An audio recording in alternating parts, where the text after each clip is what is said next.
Hello दोस्तों, स्वागत है आप सभी का मेरे YouTube channel Prabha online classes में। आज हम आपके लिए लेकर आए हैं छत्तीसगढ़ वार्ड बॉय और वार्ड आया के लिए 12 अक्टूबर को होने वाली परीक्षा के लिए संभावित प्रश्नों का सेट, जिसको हम लोग मॉडल टेस्ट के रूप में सॉल्व करने वाले हैं। ठीक है फ्रेंड्स, मॉडल पेपर देना इसलिए इम्पोर्टेंट हो जाता है ताकि आप अपनी तैयारी का आकलन कर सके, साथ ही आपके 100 में से कितने प्रश्न आने के चांसेस है यह भी आपको क्लियरली पता चल सके। ठीक है, इसीलिए मॉडल टेस्ट पेपर देना जरूरी होता है।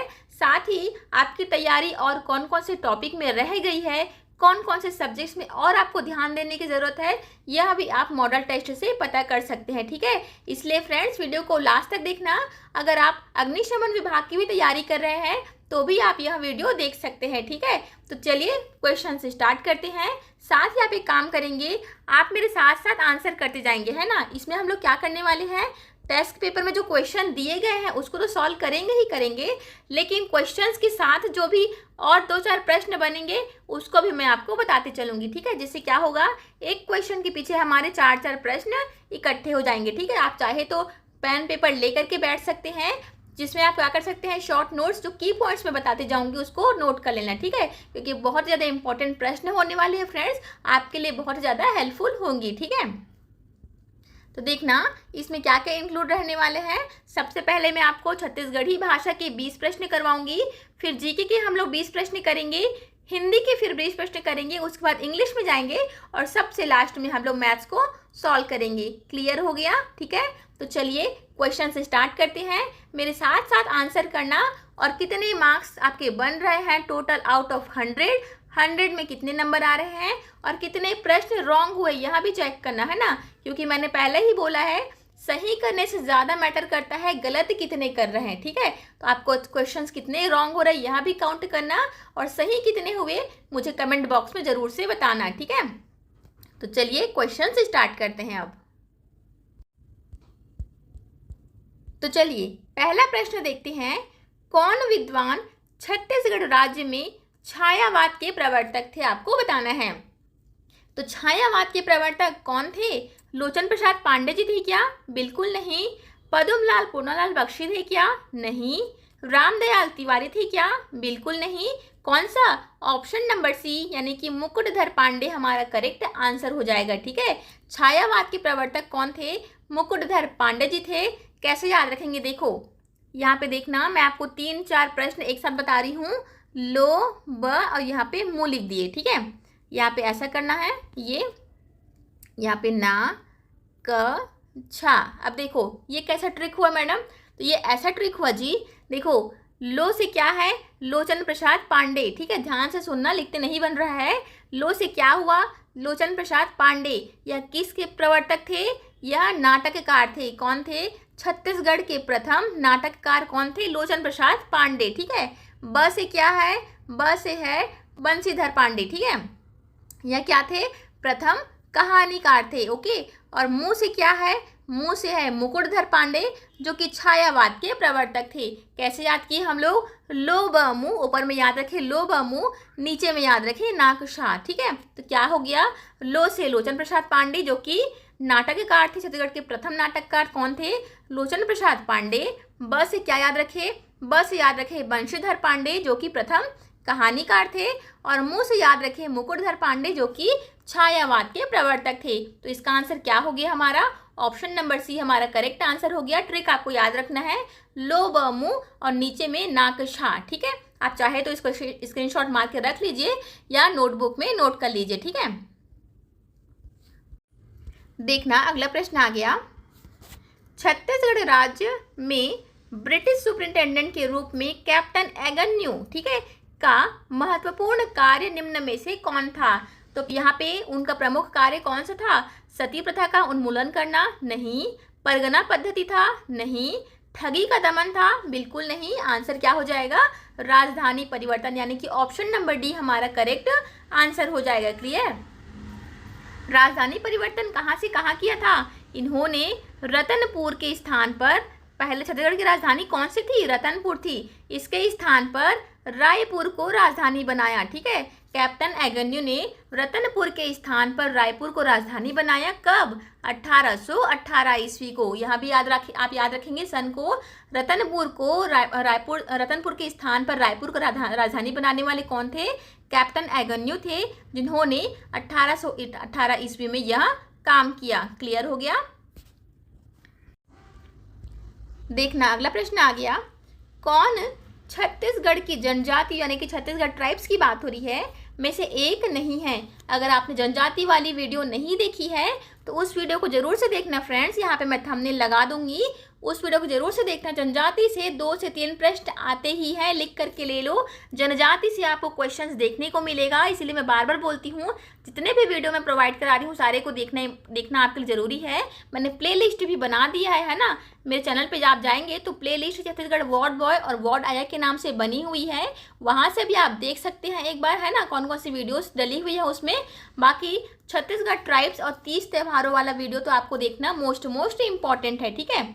तो देखो जनजाति में हमने क्या देखा था, धुरवा तो छत्तीसगढ़ की जनजाति है, बिल्कुल है, गोड़ भी है, मुरिया भी है, लेकिन इरूलर ऐसा कुछ हमने पढ़ा था क्या? नहीं, इरूलर ऐसा कुछ जनजाति हमने अभी तक नहीं पढ़ा है। तो यहाँ पे कौन सा नहीं है पूछा था, तो ऑप्शन नंबर ए हमारा करेक्ट आंसर हो जाएगा। क्लियर है? देखना, प्राचीन काल में इस राज्य में नल वंश का संस्थापक कौन था? तो नल वंश का संस्थापक कौन था? भवदत्त वर्मन, वराहराज, विलासतुंग या अर्थपति। तो इसका आंसर क्या हो जाएगा? इसका आंसर हो जाएगा ऑप्शन नंबर ए, भवदत्त वर्मन। ठीक है, इसको वर्मा भी बोलते हैं और वर्मन भी बोलते हैं। ओके, तो भवदत्त वर्मन क्या थे? नल वंश के संस्थापक के रूप में जाने जाते हैं। क्लियर हो गया? आंसर आप लोग काउंट करते चलेंगे फ्रेंड्स, कितने आपके आंसर सही हो रहे हैं, और साथ साथ आपको आंसर लगाना है, ठीक है। अगर आपसे प्रश्न नहीं बन रहा है तो भी कोई दिक्कत वाली बात नहीं है, इस वीडियो से आप लोग बहुत कुछ सीख के जाने वाले हैं आप लोग, ठीक है। तो वीडियो को लास्ट तक देखना है आपको, ताकि आपको पता चल सके कि किस प्रकार के प्रश्न आते हैं। साथ ही यह प्रश्न देने का यह मतलब नहीं है कि यही प्रश्न आएंगे, ऐसा नहीं होता है। जैसे कि जो प्रश्न मैं आपको करा रही हूँ, हो सकता है उस टॉपिक से रिलेटेड और प्रश्न आ जाए, इस प्रकार का टेस्ट पेपर देने का मतलब होता है, ठीक है। चलिए अगला प्रश्न देखते हैं। वर्ष 2011 की जनगणना के अनुसार छत्तीसगढ़ राज्य का साक्षरता प्रतिशत कितना है, आपको बताना है। तो इसका आंसर क्या हो जाएगा? इसका आंसर है 70.97%। कितना है? 70.97%, मतलब 70% जनसंख्या अप्रोक्सीमेटली साक्षर है, ठीक है। जिसमें पुरुष साक्षर कितना है? पुरुष साक्षर है इसमें से 80.27%, ठीक है। और महिला कितनी है? महिला इसमें से है 59.28, है ना। 59.28% महिला साक्षर है, और पुरुष लोग जो है 80% लोग साक्षर की श्रेणी में आते हैं, ठीक है। पुरुष लोग ज़्यादा पढ़े लिखे हैं और महिलाएं थोड़ी सी कम पढ़ी लिखी है। ओके, ओवरऑल देखिए तो ओवरऑल कितना है? 70% लोग लगभग साक्षर है हमारे छत्तीसगढ़ में, ठीक है। देखना, छत्तीसगढ़ राज्य का प्रसिद्ध कुटुमसर गुफा किन शैलों से निर्मित है? तो इसका आंसर क्या हो जाएगा? यह तो आपको आंसर दिख रहा है, क्या हो जाएगा? चूना पत्थर। क्या हो जाएगा? कुटुमसर गुफा जो है वह चूना पत्थर से बना हुआ है, ठीक है। और यह कहाँ स्थित है, यह भी पूछ दिया। तो छत्तीसगढ़ के बस्तर में कुटुमसर गुफा स्थित है, ठीक। चलो अगला प्रश्न देखते हैं। छत्तीसगढ़ राज्य के पंडित रविशंकर शुक्ल सम्मान 2016 के प्राप्तकर्ता कौन है? तो पंडित रविशंकर शुक्ल सम्मान 2016 किसको मिला है? विनोद कुमार शुक्ल जी को, रविशंकर को, श्री अरुण कुमार को या श्री विष्णु सिंह ठाकुर को? तो किनको मिला है? विनोद कुमार शुक्ल जी को पंडित रविशंकर शुक्ल सम्मान 2016 की प्राप्ति हुई है। क्लियर है? किस व्यक्ति के नाम पर छत्तीसगढ़ राज्य में बांगो के स्थान पर हसदेव नदी पर बने बांध का नाम रखा गया है? आपने सुना होगा हसदेव बांगो परियोजना, ठीक है, हसदेव बांगो परियोजना। ओके, सुना ही होगा। इसका नाम बदल के क्या रख दिया था? मिनी माता। क्या रखा था? मिनी माता। ओके, मिनी माता हसदेव बांगो परियोजना, जो कि क्या है? छत्तीसगढ़ का सबसे बड़ा बहुउद्देशीय परियोजना है। एक सेकंड यहाँ पे लिख रही हूँ, सबसे बड़ा बहुउद्देशीय परियोजना, यहाँ भी प्रश्न पूछता है ना, व्यापम पूछ चुका है ये वाला। तो छत्तीसगढ़ का सबसे बड़ा बहुउद्देशीय परियोजना कौन सा है? मिनी माता हसदेव बांगो परियोजना। और इससे कितना लाख हेक्टेयर? 4.20 लाख हेक्टेयर की सिंचाई उपलब्ध होती है। ठीक है, 4.20 लाख, ये डेटा आप याद रखेंगे। 4.20 लाख हेक्टेयर से सिंचाई प्राप्त होती है। यह कहाँ पे है? कोरबा में है। कहाँ पे है? कोरबा में है। मिनी माता हसदेव बांगो परियोजना प्रथम बहुउद्देशीय परियोजना है और इसी पे सबसे बड़ा बांध बनाया गया है। सबसे ऊंचा बांध कितने किलोमीटर का? 87 मीटर का बांध बनाया गया है। और इससे कौन कौन से जिले लाभान्वित है, यह भी पूछ देगा, तो क्या करना है? इससे लाभान्वित है जांजगीर और कोरबा और रायगढ़। लाभान्वित जिले में पूछ दिया तो क्या हो जाएगा? जांजगीर जिला, जांजगीर, कोरबा और रायगढ़। और कहाँ पे है पूछ दिया तो सिर्फ और सिर्फ कोरबा को आंसर लेना है। ठीक है, 4.20 लाख हेक्टेयर का हमको सिंचाई के मिलता है यहाँ से। और क्या याद रखेंगे? इसी पे सबसे बड़ा बांध 87 मीटर का बनाया गया, सबसे ऊंचा बांध। और क्या याद रखेंगे? मिनी माता हसदेव बांगो पहले हसदेव नदी पर बना था, जो कि जिसका नाम सिर्फ और सिर्फ हसदेव बांगो परियोजना था। ठीक है, और यहाँ छत्तीसगढ़ का सबसे बड़ा बहुउद्देशीय परियोजना है। ओके, क्लियर हो गए सारे पॉइंट्स? चलिए अब अगला प्रश्न देखते हैं। किस नदी पर जगदलपुर के निकट चित्रकूट जलप्रपात स्थित है? तो ये प्रश्न मैंने आपको CGGS वाली वीडियो में करवाया था। तो किस ट्रिक से याद करवाया था इसको? चित्रकूट है और यहाँ पे इंद्रावती नदी, इसका आंसर क्या हो जाएगा? इंद्रावती नदी। कैसे याद करवाया था? इंद्रदेव जो थे वह कैसे करते थे? हमेशा कुटाते रहते थे। कैसे होते थे? कोई बुरा मत मानना, ठीक है। इंद्रदेव जो थे, भगवान इंद्रदेव, हमेशा उनको देखना, कभी राक्षस उनको कूट दे रहे हैं, कभी कोई देवता जो है उन पे नाराज हो रहे हैं तो उनको तंग कर रहे हैं। इस प्रकार से आपने रामायण महाभारत में देखा ही होगा। तो क्या होता था, मैंने कैसे याद किया था? इंद्र देवता जो थे वह हमेशा कुटाते रहते थे, इसलिए इंद्र से इंद्रावती, कूट से चित्रकूट। ठीक है, याद हुआ? इंद्रावती नदी पे चित्रकूट जलप्रपात है। ओके, छत्तीसगढ़ में किस खनिज के सर्वाधिक भंडार है? तो किस खनिज का सर्वाधिक भंडार है? तो यह प्रश्न भी हमारा देखा हुआ है। कौन सा है? कोयला। कौन सा है? कोयला। देखो प्रश्न वही है, पूछने का तरीका बस डिफरेंट हुआ है ना। मैंने आपको हमेशा बोला है, जैसे आप लोग कमेंट करते हो ना कि कूट वाले प्रश्न आएंगे करके, तो कूट वाले प्रश्न बिल्कुल आ सकते हैं, लेकिन प्रश्न वही रहेगा, सिर्फ और सिर्फ उसको कूट में परिवर्तित कर देता है। ठीक है, अगर आपको कूट वाले प्रश्न कैसे आते हैं वहाँ भी सीखना है तो उसका भी मैंने एक वीडियो बनाया था, आप लोग देखना, यहाँ पे थंबनेल लगा दूंगी, तो उससे आप नॉलेज ले सकते हैं कि कूट वाले प्रश्न कैसे आते हैं। ठीक है, बाकी प्रश्न वही रहते हैं, पूछने का तरीका बस डिफरेंट हो जाता है। ओके, तो किस खनिज के सर्वाधिक भंडार थे हमने देख लिया, कोयला। कहाँ से? कोरबा से। ठीक है, और अकेले सिर्फ और सिर्फ भारत का 10% अकेले कोयला उत्पादन कौन करता है? कोरबा करता है। कौन करता है? कोरबा करता है। और इससे 10 मिलियन, ठीक है, 10 मिलियन टन कोयला की उत्पादन होता है अकेले कोरबा से। ठीक है, तो सारा पॉइंट आप याद रखेंगे। ओके, छत्तीसगढ़ राज्य का कौन सा लोकगीत, यानी छत्तीसगढ़ फोक सॉन्ग की बात हो रही है, प्रेम गीत के रूप में जाना जाता है? तो ये प्रश्न तो मैंने कल ही करवाया था जीएस वाली वीडियो में, आप लोग देखना। तो प्रेम गीत किसको बोलते हैं? ददरिया को बोलते हैं, भरथरी को बोलते हैं, ढोला मारू को बोलते हैं कि जस गीत को बोलते हैं? जस गीत क्या होता है? जो माता की सेवा के लिए गाते हैं ना नवरात्रि में, अभी देखना आप लोग जस गीत हो ही रहा होगा आपकी गाँव शहर में, तो वो होता है जस गीत। ढोला मारू क्या होता है? ठीक है, ढोला मारू क्या होता है? ढोला मारू में प्रेम कथा रहते हैं। ठीक है, प्रेम कथा ढोला मारू को कहते हैं। भरथरी में क्या होता है? भरथरी गायन आपने सुना होगा, इसमें क्या करते हैं? राजा भरथरी की कथा का वर्णन करते हैं, राजा भरथरी की कथा का वर्णन करते हैं। और यहाँ भी एक छत्तीसगढ़ी लोक कथा है। ठीक है, लेकिन ददरिया जो होते हैं वह श्रृंगारिक गीत है, जिसको श्रृंगारिक गीत भी बोलते हैं और प्रेम गीत भी बोलते हैं। ठीक है, तो इस प्रकार से आपको याद रखना है फ्रेंड्स, सारा चीज़ें आपको याद रखना है। जैसे मैंने अभी क्वेश्चन में आपको भरथरी गीत ददरिया का पूछ दिया, आपको क्वेश्चन में क्या कर सकता है, हो सकता है आपको भरथरी का क्वेश्चन पूछ दे, ढोला मारू का पूछ दे, जसगीत का पूछ दे, तो सारा पॉइंट्स आपको क्लियर रखना है। ओके, वीडियो पसंद आ रही हो तो लाइक शेयर सब्सक्राइब जरूर से करना, ठीक है, ताकि सारे लोगों को पता चल सके कि हमारे चैनल पे सारी क्लासेस जो है फ्री में प्रोवाइड होती है। और वार्ड बॉय और वार्ड आया की क्लासेस तो चल ही रही है, आप लोग देख सकते हैं। इस राज्य में किस स्थान पर जनवरी 1922 में आरक्षित जंगल से पेड़ काटकर बेगारी के विरुद्ध अपना क्षोभ प्रकट किया था? मतलब क्या बोल रहा है, जनवरी 2022 की बात हो रही है, जंगल से पेड़ काटकर बेगारी के विरुद्ध अपना गुस्सा प्रकट किए थे, दुख प्रकट किए थे। किस स्थान पर हुआ था? यहाँ सिहावा नगरी, ठीक है, याद रखेंगे सिहावा नगरी, धमतरी के सिहावा नगरी में। कब हुआ था? जनवरी 1922 में हुआ था। कब हुआ था?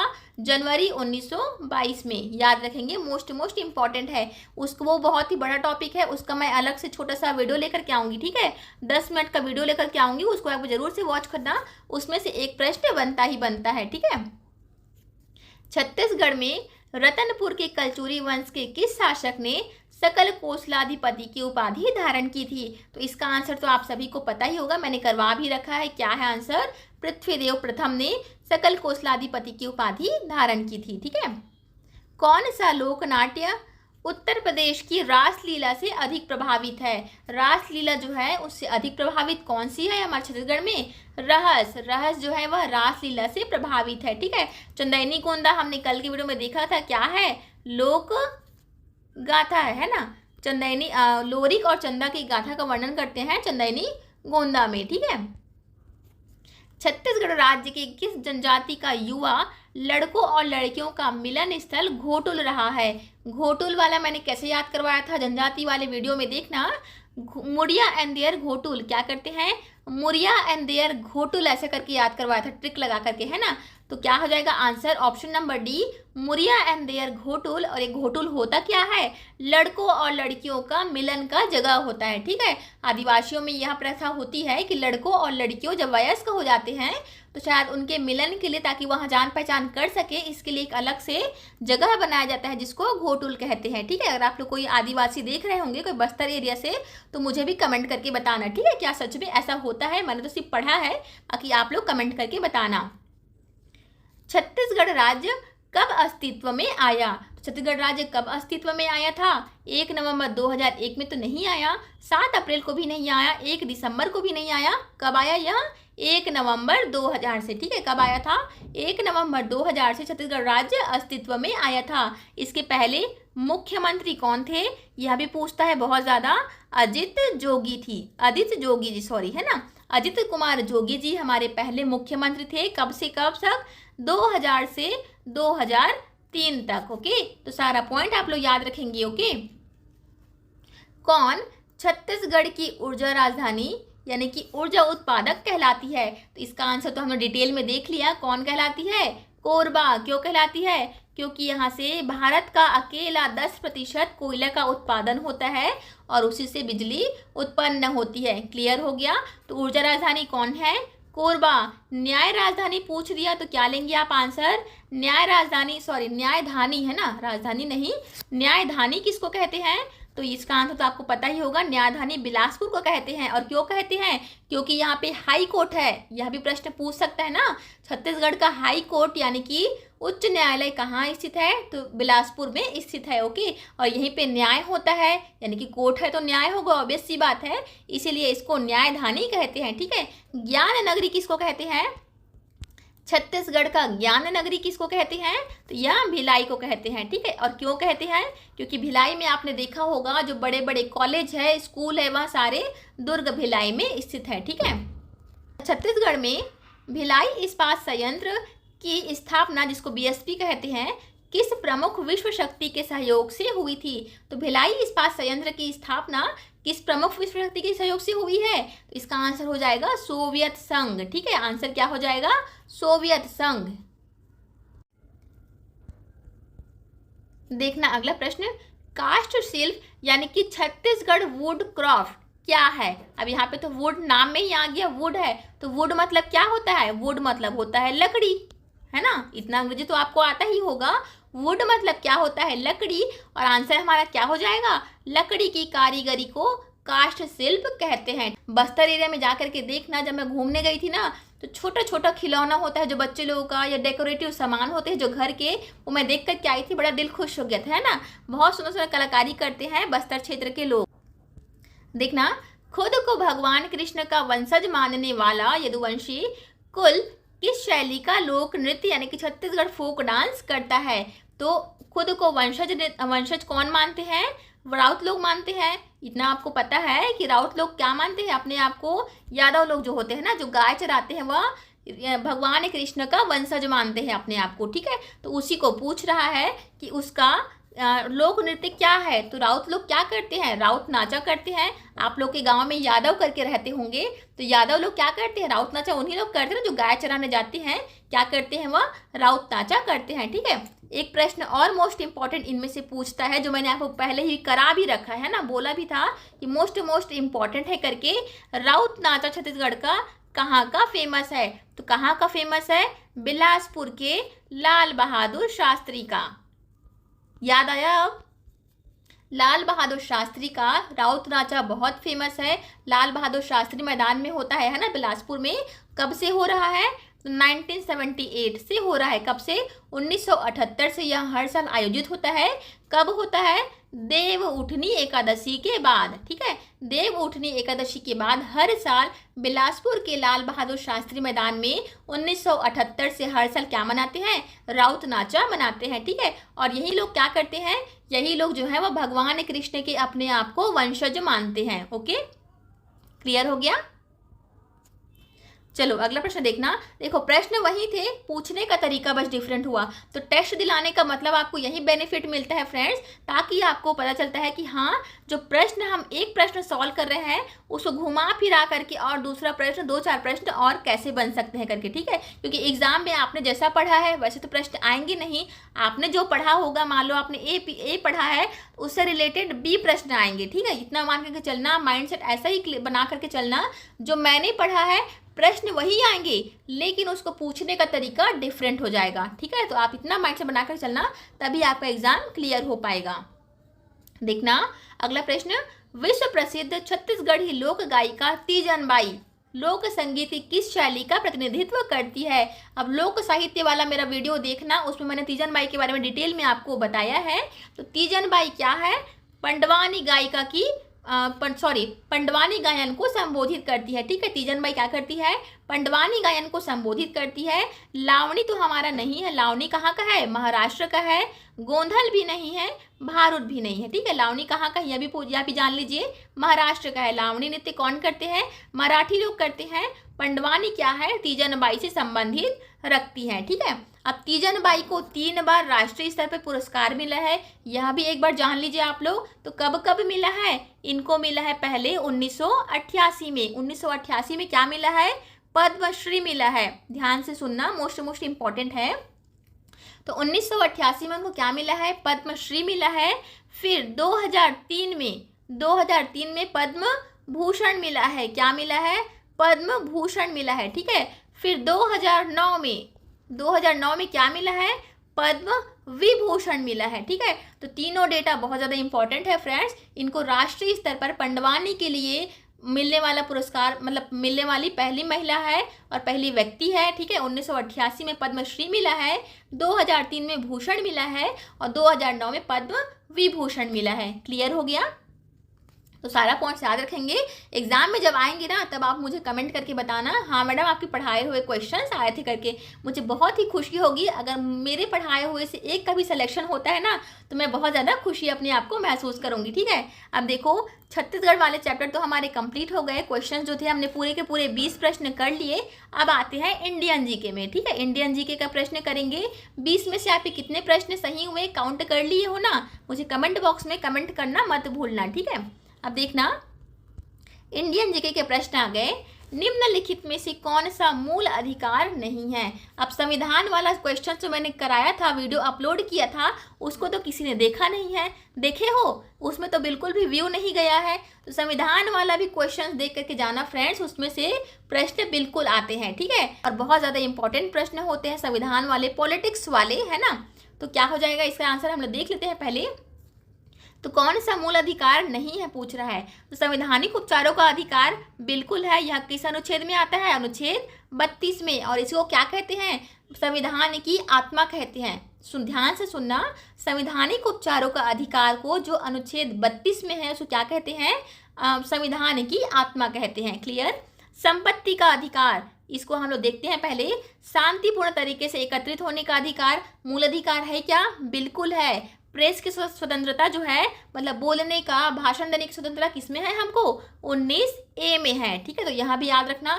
जो जो पॉइंट आपको लिख के बता रही हूँ ना, मोस्ट इंपॉर्टेंट है, सभी को ध्यान से सुनना। समानता का अधिकार किसने कितने तक है? 14 से लेके 18। अनुच्छेद 14 से 18 में समानता का अधिकार का उल्लेख है। ठीक है, लेकिन संपत्ति का अधिकार, मैंने आपको पहले क्वेश्चन करवाया था कि हमारा संविधान में कितने मौलिक अधिकार है? 6 मौलिक अधिकार है। ठीक है, लेकिन यह भी बोला था अगर मूल संविधान पूछ दिया, मूल संविधान में हमारे कितने मौलिक अधिकार थे, तो आंसर आपको क्या लेना है?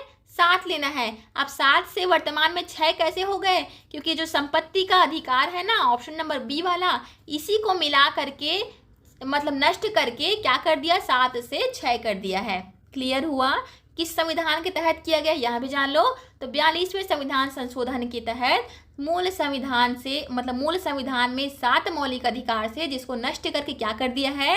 6 कर दिया है। और किस मौलिक अधिकार को नष्ट किए हैं? तो संपत्ति का अधिकार जो है उसको नष्ट करके 6 कर दिए हैं। क्लियर हो गए सारे पॉइंट्स? चलो अगले प्रश्न में चलते हैं। देखो, राजाओं के पुत्र न होने की स्थिति में भारतीय राज्यों के अधिग्रहण की ब्रिटिश नीति क्या कहलाती थी? मतलब पहले क्या होता था, पुराने जब राजा महाराजाओं के ज़माने में, जब पुत्र नहीं थे किसी राजा का, तो उनके राज्य को हड़प लेते थे। क्या करते थे? हड़प लेते थे। और यही नीति क्या कहलाती थी? हड़प का सिद्धांत कहलाता था। ठीक है, हड़प का सिद्धांत सबसे पहले किसने चलाया था? डलहौजी ने, लॉर्ड डलहौजी ने हड़प नीति का सिद्धांत चलाया था। सबसे पहले इन्होंने ही चालू किया था। क्या करते थे? जिनके पुत्र नहीं थे उनके राज्य को हड़प लेते थे। ठीक है, देखना, बाबर और राणा सांगा के बीच कौन सा युद्ध हुआ था? तो बाबर और राणा सांगा के बीच कौन सा युद्ध हुआ था? इसका आंसर हो जाएगा खानवा का युद्ध, ऑप्शन नंबर ई। अच्छा, सी है ये, थोड़ा सा ऑप्शन वो करना फ्रेंड। और यहाँ पे नंबरिंग नहीं कर पाई हो क्योंकि आपको जल्दी जल्दी क्वेश्चंस देना था मुझे, उसमें टाइम लगता है थोड़ा सा ना एडिटिंग करने में, तो आप लोग ऐसे ही एडजस्ट करना। तो बाबर और राणा सांगा के बीच कौन सा युद्ध हुआ था? खानवा का युद्ध हुआ था। ठीक है, कब हुआ था पूछ देगा तो क्या करना है? खानवा का युद्ध हुआ था 1527 को। कब हुआ था? 1527 को। पानीपत का युद्ध कब हुआ था पूछ दिया, तो पानीपत का युद्ध हुआ था 21 अप्रैल 1526 को। कब हुआ था? 21 अप्रैल 1526 को पानीपत का प्रथम युद्ध हुआ था। खानवा का युद्ध हुआ था 1527 को। ठीक है, चंदेरी का युद्ध कब हुआ था? चंदेरी का युद्ध हुआ था 1528 में। ठीक है, और कन्नौज का कब हुआ था? तो कन्नौज का हुआ था 17 मई 1540 को। ठीक है, तो अब सारे को आप याद रखेंगे। पानीपत का हुआ था 21, प्रथम युद्ध किया है ना, पानीपत का प्रथम युद्ध हुआ था 21 अप्रैल 1526 को। चंदेरी का हुआ था 1528 में। खानवा का युद्ध हुआ था 1527 में। और कन्नौज का हुआ था 17 मई 1540 में। और खानवा का युद्ध किसके किसके बीच हुआ था? बाबर और राणा सांगा के बीच खानवा का युद्ध हुआ था। ठीक है, शायद ये वाला टॉपिक मैंने कवर नहीं किया था, इसका हो सके तो मैं अलग से वीडियो लेकर के आऊँगी जिसमें हम लोग सारे युद्ध वाले जितने भी टॉपिक है ना, उसको मैं आपको एक वीडियो में ट्रिक के साथ याद करवाना सिखा दूंगी। ठीक है, प्राचीन भारतीय इतिहास का महत्वपूर्ण साहित्यिक स्रोत क्या है? तो महत्वपूर्ण साहित्यिक स्रोत हमारा क्या है? फारसी साहित्य, संस्कृत साहित्य, उर्दू साहित्य या हिंदी साहित्य। तो इसका आंसर क्या हो जाएगा? ऑप्शन नंबर बी, संस्कृत साहित्य। क्या हो जाएगा? संस्कृत साहित्य हमारा प्राचीन भारतीय इतिहास का महत्वपूर्ण साहित्यिक स्रोत है। ठीक है, भारत में देखो मोस्ट इंपॉर्टेंट क्वेश्चन आ गया, भारत के कितने राज्यों से कर्क रेखा होकर गुजरती है? तो कितने राज्यों से होकर गुजरती है? इसका आंसर हो जाएगा ऑप्शन नंबर बी, 8। ठीक है, 8 राज्यों से होकर कर्क रेखा जो है भारत से गुजरती है। वह राज्य कौन कौन से हैं? वह राज्यों का नाम याद रख लीजिए। कूट वाले में पूछ सकता है, आप लोग कूट करते रहते हैं ना, तो देखो ये वाला प्रश्न आ सकता है। गुजरात से, राजस्थान से, मध्य प्रदेश से, छत्तीसगढ़ से, और कौन से? झारखंड से और पश्चिम बंगाल से और त्रिपुरा से और कौन से, मिजोरम से। ठीक है, 8 राज्य हो गए ना, गुजरात, राजस्थान, मध्य प्रदेश, छत्तीसगढ़, झारखंड, पश्चिम बंगाल, त्रिपुरा और मिजोरम। 8 पॉइंट्स याद हो गए। 8 जो राज्य है उसके नाम याद रख लेना। छत्तीसगढ़ में कहाँ से गुजरती है, यहाँ पूछ दिया तब क्या आंसर लोगे आप लोग। छत्तीसगढ़ में गुजरती है सूरजपुर। कहाँ से गुजरती है, सूरजपुर, जो कि कोरिया क्षेत्र में है। ठीक है, दोनों आंसर ले सकते हैं आप लोग। ऑप्शन क्या देगा उसमें डिपेंड करता है। तो सूरजपुर देता है कभी कभी, कभी कभी कोरिया जिला देता है। ठीक है, तो दोनों से गुजरती है, यहाँ आप आंसर ले सकते हैं। ठीक है, ऑप्शन क्या देगा उस पर डिपेंड करेगा। भारत में कितने से गुजरती है, 8 राज्यों से होकर के गुजरती है। मोस्ट इंपॉर्टेंट प्रश्न है फ्रेंड्स, स्टार मार्क करके रख लो, की पॉइंट्स नोट कर लो। ठीक है, बहुउद्देशीय बांधों में भारत का सबसे लंबा बांध कौन है, कौन सा हो जाएगा इसका आंसर, हीराकुंड बांध। क्या है, बहुउद्देशीय बांधों में भारत का सबसे लंबा बांध कौन सा है, हीराकुंड बांध। ठीक है, निम्नलिखित में से कौन सा शहर मौर्य साम्राज्य की राजधानी थी। तो कौन सा शहर है जो मौर्य साम्राज्य की राजधानी थी, पाटलिपुत्र, सारनाथ, सांची या रतनपुर। तो मौर्य साम्राज्य की राजधानी कौन सी थी, इसका आंसर हो जाएगा Pataliputra. Option number A, Pataliputra will be the correct answer. Clear है। भारत में हरित क्रांति के तहत चावल बोया गया था। तो अब देखो इसमें सही उत्तर का चुनाव करना है कि कहाँ बोया गया था। क्वेश्चन क्या है, भारत में हरित क्रांति के तहत क्या बोया गया था, चावल बोया गया था, लेकिन कहाँ बोया गया था पहले ये आपको बताना है। तो पंजाब है क्या, नहीं। उत्तर प्रदेश है क्या, बिल्कुल नहीं। हरियाणा है, बिल्कुल नहीं। आंसर क्या हो जाएगा, तमिलनाडु। पहले चावल कहाँ बोया गया था, हरित क्रांति के तहत बात हुई है ना, तो कहाँ बोया गया था, तमिलनाडु में। और हरित क्रांति कब के जनक किसको कहते हैं, स्वामीनाथन को। ठीक है, MS स्वामीनाथन। ठीक, MS स्वामीनाथन को हरित क्रांति के जनक कहते हैं। और मैंने बार बार आपको याद करवाया है, हरित मतलब हरा, हरा से क्या संबंध रखता है, कृषि से संबंध रखता है। ठीक है, हरित क्रांति में किसका उद्देश्य था, मतलब कृषि क्षेत्र को बढ़ावा देना, यह हरित क्रांति का उद्देश्य था। इसके जनक कौन थे, MS स्वामीनाथन थे। श्वेत क्रांति का भी बार बार बताती हूँ आपको, श्वेत क्रांति का जनक कौन थे, वर्गीस कुरियन। कौन थे, वर्गीस कुरियन जी थे, वह श्वेत क्रांति के जनक थे। और श्वेत मतलब क्या होता है, श्वेत मतलब होता है सफेद, सफेद सफेद कौन सा होता है, दुग्ध। ठीक है, तो श्वेत क्रांति किससे संबंध रखता है, दुग्ध उत्पादन से। हरित क्रांति जो है हरा हरा होता है, इसलिए वह कृषि से संबंध रखता है। हरित क्रांति के जनक होते हैं MS स्वामीनाथन, श्वेत क्रांति के जनक है वर्गीस कुरियन। ठीक है, चलो अगला प्रश्न देखते हैं। सिंधु घाटी सभ्यता के किस स्थान की सर्वप्रथम खुदाई की गई थी। तो सर्वप्रथम खुदाई कहाँ की गई थी, इसका आंसर हो जाएगा ऑप्शन नंबर, अच्छा ऑप्शन गलत दिखा गया फ्रेंड्स, इसका आंसर हो जाएगा लोथल। ठीक है, ABCD को आप ध्यान मत देना, इसका आंसर क्या हो जाएगा, लोथल है। ठीक है, इस सिंधु घाटी सभ्यता के तहत सबसे पहले खुदाई कहाँ की गई थी, लोथल की। ठीक है, एक क्वेश्चन और पूछता है सिंधु घाटी सभ्यता वाला कि सबसे बड़ा स्नानागार है ना, जो नहाने का जो जगह होता है ना, स्नानागार, वह सबसे बड़ा कहाँ मिला था, तो सबसे बड़ा स्नानागार मिला था मोहनजोदड़ो में। कहाँ मिला था, मोहनजोदड़ो हड़प्पा में। ठीक है, सबसे बड़ा स्नानागार मोहनजोदड़ो में। और अन्नागार भी, जो खाने बनाने वाला होता था, गोदाम वाला टाइप का रहता था, तो अन्नागार स्नानागार सबसे बड़ा कहाँ मिला था, मोहनजोदड़ो में। और किस स्थान की सर्वप्रथम खुदाई की गई पूछेगा तो लोथल में। क्लियर है।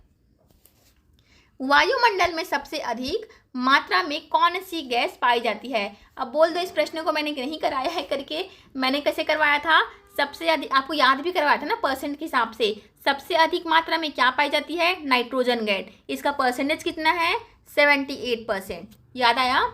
ऑक्सीजन, उसके बाद क्या आता है, ऑक्सीजन का प्रतिशत। ठीक है, ऑक्सीजन कितनी मात्रा में है, 21%। ठीक है, उसके बाद आता है कार्बन डाइऑक्साइड। कार्बन डाइऑक्साइड कितनी मात्रा में पाई जाती है, 0.03%। ठीक है, बाकी जो बच जाता है उसमें हीलियम, ऑर्गन, इस टाइप की गैसेस रहती हैं। ठीक है, तो सबसे अधिक मात्रा में 78% कौन होता है? नाइट्रोजन होता है, यानी कि ऑप्शन नंबर सी हमारा करेक्ट आंसर हो जाएगा।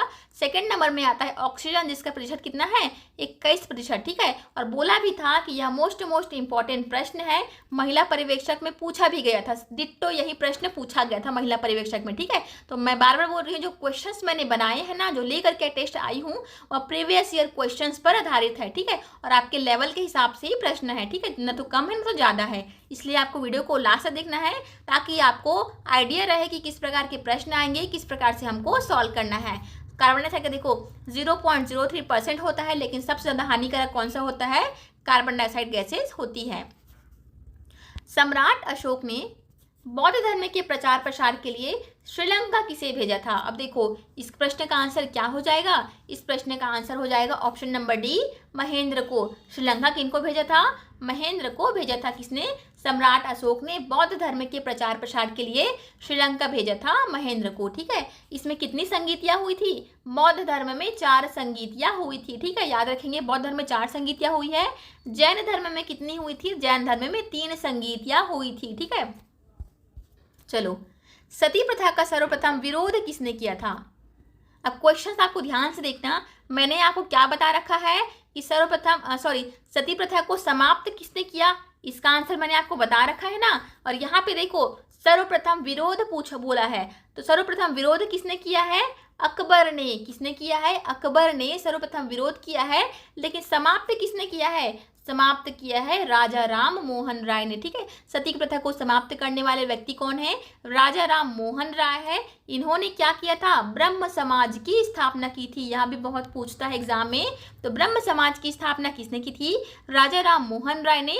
और सती प्रथा को समाप्त करने वाले भी राजा राम मोहन राय ही है। ठीक है, लेकिन सर्वप्रथम विरोध बोल दिया, तो सर्वप्रथम विरोध किसने किया था? अकबर ने। इसलिए मैं बोलती हूँ एक प्रश्न के पीछे जितने सारे प्रश्न बन सकते हैं ना, सारे प्रश्न रट डालो। ठीक है, और आर्य समाज का बोल दिया, आर्य समाज वाले बहुत पूछता है, तो आर्य समाज की स्थापना किसने की थी? दयानंद सरस्वती ने। किसने की थी? दयानंद सरस्वती ने आर्य समाज की स्थापना की थी। क्लियर है? देखना, किस मौलिक अधिकार को डॉक्टर भीमराव अंबेडकर ने संविधान का हृदय स्थल तथा आत्मा कहा है? इसका आंसर तो मैंने आपको बता दिया, क्या हो जाएगा इसका आंसर? संवैधानिक उपचारों का अधिकार को डॉक्टर भीमराव अंबेडकर ने संविधान का हृदय तथा आत्मा कहा है।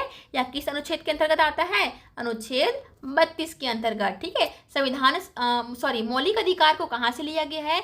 मौलिक अधिकार को लिया गया है अमेरिका के संविधान से।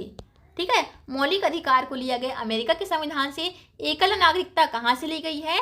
ब्रिटेन के संविधान से। ठीक है, और आयरलैंड से क्या लिया गया है?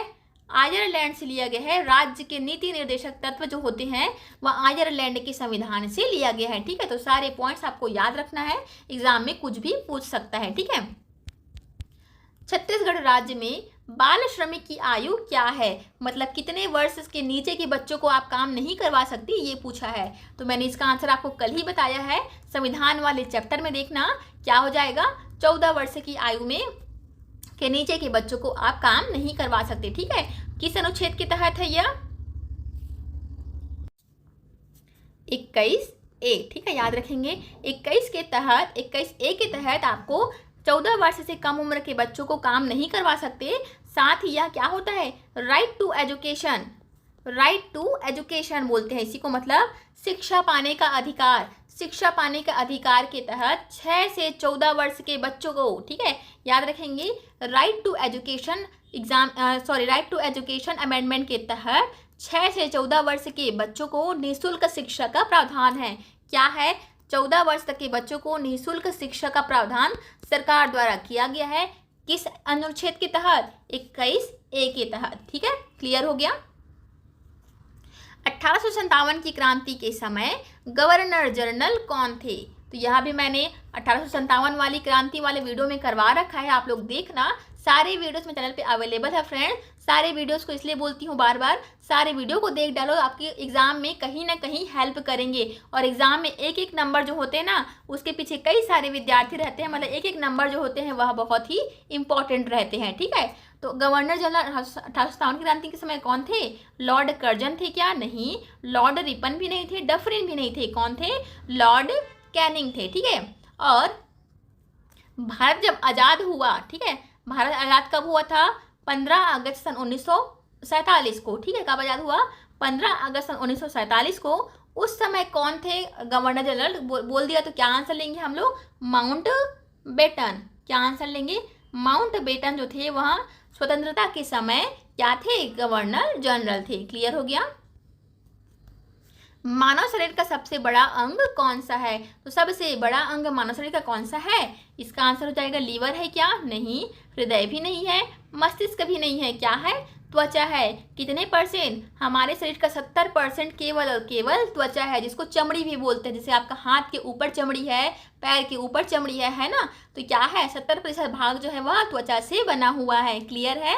और सबसे बड़ा हड्डी मैंने बताया था कौन सा था? फीमर था। छोटा हड्डी था स्टेपिस था। क्लियर है सारा पॉइंट्स? कौन सी पंचवर्षीय योजना महालनोबिस के विचारों पर आधारित है? तो पंचवर्षीय योजना वाला चैप्टर मैंने आपको शायद नहीं करवाया है, इसका भी मैं आपको अलग से वीडियो लेकर के आ जाऊंगी। तो महालनोबिस के विचारों पर कौन आधारित था? द्वितीय पंचवर्षीय योजना। कौन सा? ऑप्शन नंबर डी हमारा करेक्ट आंसर हो जाएगा। द्वितीय पंचवर्षीय योजना जो कि आई थी 1956 से लेके 1961। यह किस मॉडल पर आधारित है? प्रशांत चंद्र महालनोबिस। ठीक है, इस विचारों पर आधारित थी द्वितीय पंचवर्षीय योजना। पहली पूछ दिया तो क्या था? पहली पंचवर्षीय योजना जो थी हेराल्ड डोमर मॉडल पर आधारित थी। क्या चीज? हेराल्ड डोमर, ये नाम है किसी का। ठीक है, हेराल्ड डोमर मॉडल पर आधारित थी प्रथम पंचवर्षीय योजना, जो कि आई थी 1951 से लेके 1955 तक। ठीक है, पहली वाली थी 1951 से लेके 56 है ये, फिर 56 से 61 तक द्वितीय आई थी, जो कि आधारित थी प्रशांत चंद्र महालनोबिस मॉडल पर आधारित थी। ठीक है, सारा पॉइंट आप लोग क्लियर रखें। तो ये होते हैं आपके जीके वाले पोर्शन के 20 प्रश्न और कंप्लीट। टोटल आपकी हो गए 40 प्रश्न। ठीक है, 40 प्रश्न में से आपके कितने सही हुए और कितने गलत हुए काउंट किए हो कि नहीं किए हो? ठीक है, अगर नहीं भी किए हो तो कोई दिक्कत वाली बात नहीं है। बस ये है कि क्वेश्चंस को ध्यान से देखना, की पॉइंट्स जो है उसको नोट कर लेना। सारे के सारे इंपॉर्टेंट क्वेश्चंस है। ठीक है, तो चलो अब कौन सा करें? अब हिंदी का क्वेश्चंस करते हैं। ठीक है, वीडियो में लास्ट तक बने रहना फ्रेंड्स। सारे के सारे, मुझे इतना मेहनत लग रहा है वीडियो बनाने में, लेकिन मैं आप लोगों के लिए क्या कर रही हूँ, बना रही हूँ वीडियो। तो आप लोग का भी फर्ज बनता है वीडियो को लास्ट तक देखें, शेयर करें और सब्सक्राइब करके तो बिल्कुल रखें, क्योंकि हम लोग आगे भी इस प्रकार के क्वेश्चंस करने वाले हैं। ठीक है, चलिए हिंदी के अब 20 प्रश्न का स्टार्ट करते हैं। निम्नलिखित में से कौन सा शब्द संज्ञा है? आपको बताना है। तो कौन सा शब्द इनमें से है जो संज्ञा है? तो देखो, संज्ञा मतलब क्या होता है? किसी भी नाम को संज्ञा कहते हैं। ठीक है, यहाँ पे क्रोधी क्या है? जैसे बोलते, मान लो बोला जाता है कि राम एक क्रोधी व्यक्ति है, तो क्या बता रहा है? क्रोधी शब्द जो है वह राम की विशेषता बता रहा है। भले वह अवगुण के सेंस में बता रहा है, लेकिन विशेषता तो बता रहा है ना। तो राम एक क्रोधी व्यक्ति है, मतलब राम की विशेषता बता रहा है क्रोधी। तो ये तो हमारा आंसर नहीं होगा। आंसर हमारा क्या हो जाएगा? ऑप्शन नंबर सी लिखा है यहाँ पे, लेकिन ऑप्शन नंबर बी है ये। तो क्रुद्ध हमारा संज्ञा शब्द है। ठीक है, इनमें से कौन सा शब्द सर्वनाम है? आपको बताना है। तो देखो, पहला सर्वनाम है क्या?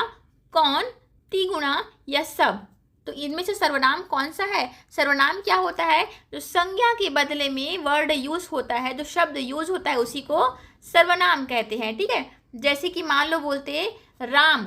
ठीक है, राम बोलते, अब राम की जगह में अगर मैं तुम यूज कर दूं, तुम्हारा यूज कर दूं, तो क्या हो जाएगा? यह सर्वनाम शब्द बन जाएगा। उसी प्रकार से देखो, यहाँ पे पहला जो है, पहला नहीं होगा, कौन भी नहीं होगा, तिगुना भी नहीं होगा, लेकिन सब।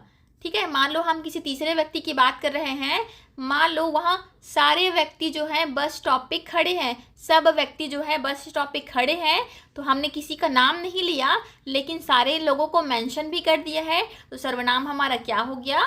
सब हो गया। ठीक है, निम्नांकित में से कौन सा शब्द सिंह का पर्यायवाची नहीं है? तो सिंह मतलब होता है शेर, और मृगराज भी उसी को कहते हैं, केहरी भी कहते हैं, वनराज माने कि जंगल का राजा भी शेर को कहते हैं। लेकिन मतंग, मतंग मतलब क्या होता है?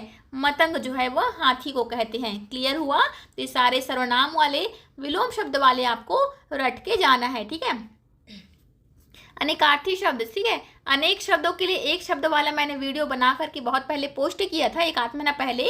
आप लोग देखना, यहाँ पे मैं थंबनेल लगा दूंगी, उस वीडियो को जरूर से देखना फ्रेंड्स, उसमें से भी क्वेश्चंस आते हैं, ठीक है। तो देखना, भाषा के आदर्श रूप को क्या कहा जाता है? तो भाषा की आदर्श रूप को क्या कहते हैं? परिनिष्ठित भाषा, मानक भाषा, ए और बी दोनों या इनमें से कोई नहीं। तो आदर्श रूप को क्या कहते हैं? परिनिष्ठित भाषा भी कहते हैं और मानक रूप भी कहते हैं, मतलब ए और बी दोनों हमारा करेक्ट आंसर हो जाएगा। लिपि का सही अर्थ क्या है?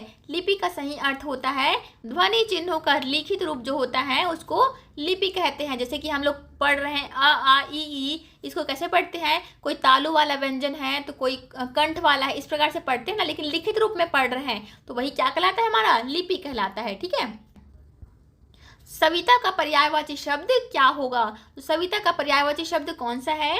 भास्कर, मार्तंड, पतंग या ये सभी। तो सविता मतलब होता है भास्कर होता है, मार्तंड भी होता है, पतंग भी होता है, मतलब ऑप्शन डी हमारा सही आंसर हो जाएगा, उपरोक्त सभी, ठीक है। जो शब्द विशेषता बताई जाती है, देखो अनेक शब्दों के लिए एक शब्द वाला आ गया ना, इसमें मैंने उस प्रश्न को करवाया हुआ है ना, उसमें मैंने इस प्रश्न को करवाया हुआ है, तो उस वीडियो को जरूर से देखना फ्रेंड्स, बहुत ही आपको हेल्प मिलेंगी, ठीक है। तो जिस शब्द की विशेषता बताई जाती है उसे क्या कहते हैं? विशेष्य कहते हैं क्या? हाँ बिल्कुल, जिस शब्द की विशेषता बताता है उसको विशेष्य कहते हैं। जैसे कि राम सुंदर है, मान लो हम लोग एक वर्ड यूज करते हैं राम सुंदर है, तो राम क्या है? एक विशेषण है, सॉरी विशेष्य है, ठीक है। राम क्या है? विशेष्य है, माने कि संज्ञा है, ठीक है। राम की विशेषता बता रहे हैं तो जिस व्यक्ति की, जिस वस्तु की विशेषता बताता है उसको विशेष्य कहते हैं। और जिस शब्द के द्वारा विशेषता बताता है, जैसे कि सुंदर, यहाँ पे किस शब्द से विशेषता बता रहे हैं? सुंदर है। राम काला है, राम गोरा है, तो काला गोरा क्या हो जाएगा? शब्द है जिससे हम विशेषता बता रहे हैं राम की किसी वस्तु की, तो सुंदर जो शब्द रहता है उसको विशेषण कहते हैं। लेकिन यहाँ पे जिस शब्द की विशेषता द्वारा बता दी है, मतलब बोल रहा है तो राम की विशेषता बता रहे हैं, इसलिए क्या हो जाएगा? आंसर विशेष्य हो जाएगा, ठीक है। विहंग का स्त्रीलिंग रूप क्या होगा? तो विहंग का स्त्रीलिंग इनमें से क्या हो जाएगा? विहंगिनी। विहंग का विहंगिनी होता है। एक प्रश्न और पूछता है व्यापम बार बार, कवि का क्या होता है? तो कवि का होता है कवियत्री। स्पेलिंग एकदम ध्यान से देखना, सेम वर्ड मतलब सेम लेटर से ना डिफरेंट वो मात्रा को हेर फेर बदल करके देता है, ठीक है। तो कवियत्री हमारा सही आंसर हो जाएगा। राम ने खाना खाया, वाक्य में क्रिया कौन सी है? तो राम ने खाना खाया वाक्य में कौन सी क्रिया है? राम हमारा क्या है? राम एक संज्ञा है। क्यों है? क्योंकि राम एक प्रकार का नाम है, किसी व्यक्ति का नाम है। खाना क्या है? क्रिया है। क्या है? खाना, खाना एक प्रकार की क्रिया है। खाया जो है कि हाँ उसने खाना खा चुका है, तो विशेषता सॉरी हमारा क्रिया कौन सा हो जाएगा? खाना, ठीक है। देखना, अग्नि का पर्यायवाची शब्द कौन सा है? तो अग्नि का पर्यायवाची शब्द क्या है? सूरज तो नहीं होगा, प्रकाश भी नहीं होगा, धूप भी नहीं होगा, क्या होगा? ज्वाला। ज्वाला मतलब होता है अग्नि, ठीक है। सच्चा शब्द का विलोम शब्द कौन सा है? तो सच्चा शब्द का विलोम शब्द कौन सा है? अच्छा है क्या? नहीं। कच्चा है क्या? बिल्कुल नहीं। बड़ा है क्या? नहीं। बड़ा का उल्टा देखो, यहाँ पे सबका वो भी देख लेते हैं। बड़ा का उल्टा होगा छोटा, कच्चा का उल्टा होगा पका, है ना, पका हुआ, और कच्चा आम ऐसा आपको बोलते हैं ना। अच्छा का उल्टा हो जाएगा बुरा, अच्छा का उल्टा बुरा, तो सच्चा का उल्टा क्या हो जाएगा? झूठा, है ना। ऐसे ही इजी प्रश्न आएंगे, है ना। और वीडियो को लाइक शेयर सब्सक्राइब जरूर से कर देना। नाच न जाने आंगन टेढ़ा किस प्रकार की लोकोक्ति है? तो नाच न जाने आंगन टेढ़ा हम कब यूज करते हैं? जब हम किसी का उपहास करते हैं, उसका मजाक उड़ाते हैं, तब क्या यूज करते हैं? अरे तू तो ऐसे ही बोल रहा है, नाच न जाने आंगन टेढ़ा, मतलब तुझे कुछ पता वता भी है कि तू ऐसे ही बोल रहा है, इस प्रकार का बोलते हैं ना। तो नाच न जाने आंगन टेढ़ा हम लोग कब यूज करते हैं? जब उपहास करते हैं, किसी का मजाक उड़ाते हैं तब। और उसी को क्या बोलते हैं? मजाक उड़ाना, उपहास करना को ही हिंदी में स्टैंडर्ड लैंग्वेज में व्यंग्य मारना कहते हैं। क्या बोलते हैं? व्यंग्य करना, किसी का उपहास उड़ाना, यही कहलाता है हमारा नाच न जाने आंगन टेढ़ा का अर्थ है, ठीक है। जो काम ना आए उसके लिए सही शब्द क्या है? अब देखो फिर से वन वर्ड वाले आ गए, तो जो काम ना आए उसको क्या कहेंगे? निकम्मा कहेंगे क्या? नहीं, जो काम न करता हो उसको निकम्मा कहेंगे, लेकिन जो काम आ जाए, सॉरी काम आ जाए बोला है ना यहाँ पे, तो जो काम आ जाए उसको क्या कहेंगे? उपयोगी कहेंगे। उपयोगी किसको कहते हैं? जो काम आ जाए उसको उपयोगी कहते हैं। निरर्थक, व्यर्थ, ये सब आंसर नहीं होगा। ठीक है। धीरे धीरे किस समास का उदाहरण है? तो मैंने आपको ट्रिक से याद करवा रखा है, जैसे कि माता पिता, माता पिता, भाई बहन। तो इन दोनों के बीच में यहाँ पे क्या लगा है? योजक चिन्ह लगा हुआ है। देख, तो दोनों शब्दों को क्या कर रहा है? जोड़ रहा है। योजक जो विराम चिन्ह वाला मैंने आपको वीडियो डाला था, आपने नहीं देखा है उस वीडियो को, मुझे पता है, उसमें मैंने क्लियरली इसको डिटेल में एक्सप्लेन किया है। ठीक है। तो जो योजक चिन्ह होते हैं ना, ये वाले, जब भी आपको दो सेंटेंस के बीच में दिख जाए, मतलब यह जोड़ने वाला शब्द होता है। और हमेशा यह कौन से समास का उदाहरण होता है? यह हमेशा द्वंद्व समास का उदाहरण होता है। ठीक है। इसका अर्थ क्या होता है? या होता है, या और होता है। जैसे कि माता या पिता, माता और पिता, भाई या बहन, या भाई और बहन। ठीक है, इस प्रकार का होता है। वैसे धीरे धीरे में यहाँ पे क्या लगा है? योजक चिन्ह लगा हुआ है, इसलिए क्या हो जाएगा? द्वंद्व समास का उदाहरण हो जाएगा। ठीक है। विराम चिन्ह वाले वीडियो को जरूर से देखना फ्रेंड्स, बहुत ही हेल्प मिलेंगी आपको उस वीडियो से। जल का पर्यायवाची शब्द कौन सा नहीं है? तो जल मतलब क्या होता है? पानी, है ना। अब देखो, नीर मतलब भी पानी होता है, वारी मतलब भी पानी होता है, पय मतलब भी पानी होता है, लेकिन अन्न, अन्न मतलब क्या होता है? अन्न मतलब तो अनाज होता है। तो आंसर क्या हो जाएगा? ऑप्शन नंबर बी हमारा करेक्ट आंसर हो जाएगा। ठीक है। तो ठीक है फ्रेंड्स, हिंदी के भी आपके 20 प्रश्न कंप्लीट हो गए हैं। अब देखो हम लोग क्या करेंगे, अब सॉल्व करेंगे इंग्लिश के 20 प्रश्न। ठीक है। वीडियो कैसी लग रही है कमेंट बॉक्स में जरूर से बताना, और बाकी वीडियोस को भी जरूर से वॉच करना। ठीक है। तो चलिए चलते हैं अंग्रेजी के प्रश्न में। तो चलिए अब इंग्लिश के प्रश्न देखते हैं। The antonym of addition. Antonyms का मतलब होता है विलोम शब्द। एडिशन मतलब होता है जोड़ना। मैथ्स में पढ़ते हैं ना, एडिशन और क्या करते हैं? जोड़ना करते हैं और घटाव करते हैं। तो घटाव के लिए इंग्लिश में वर्ड कौन सा यूज होता है? घटाव के लिए यूज होता है सब्ट्रैक्शन। ध्यान देंगे स्पेलिंग को, SUBTRACTION।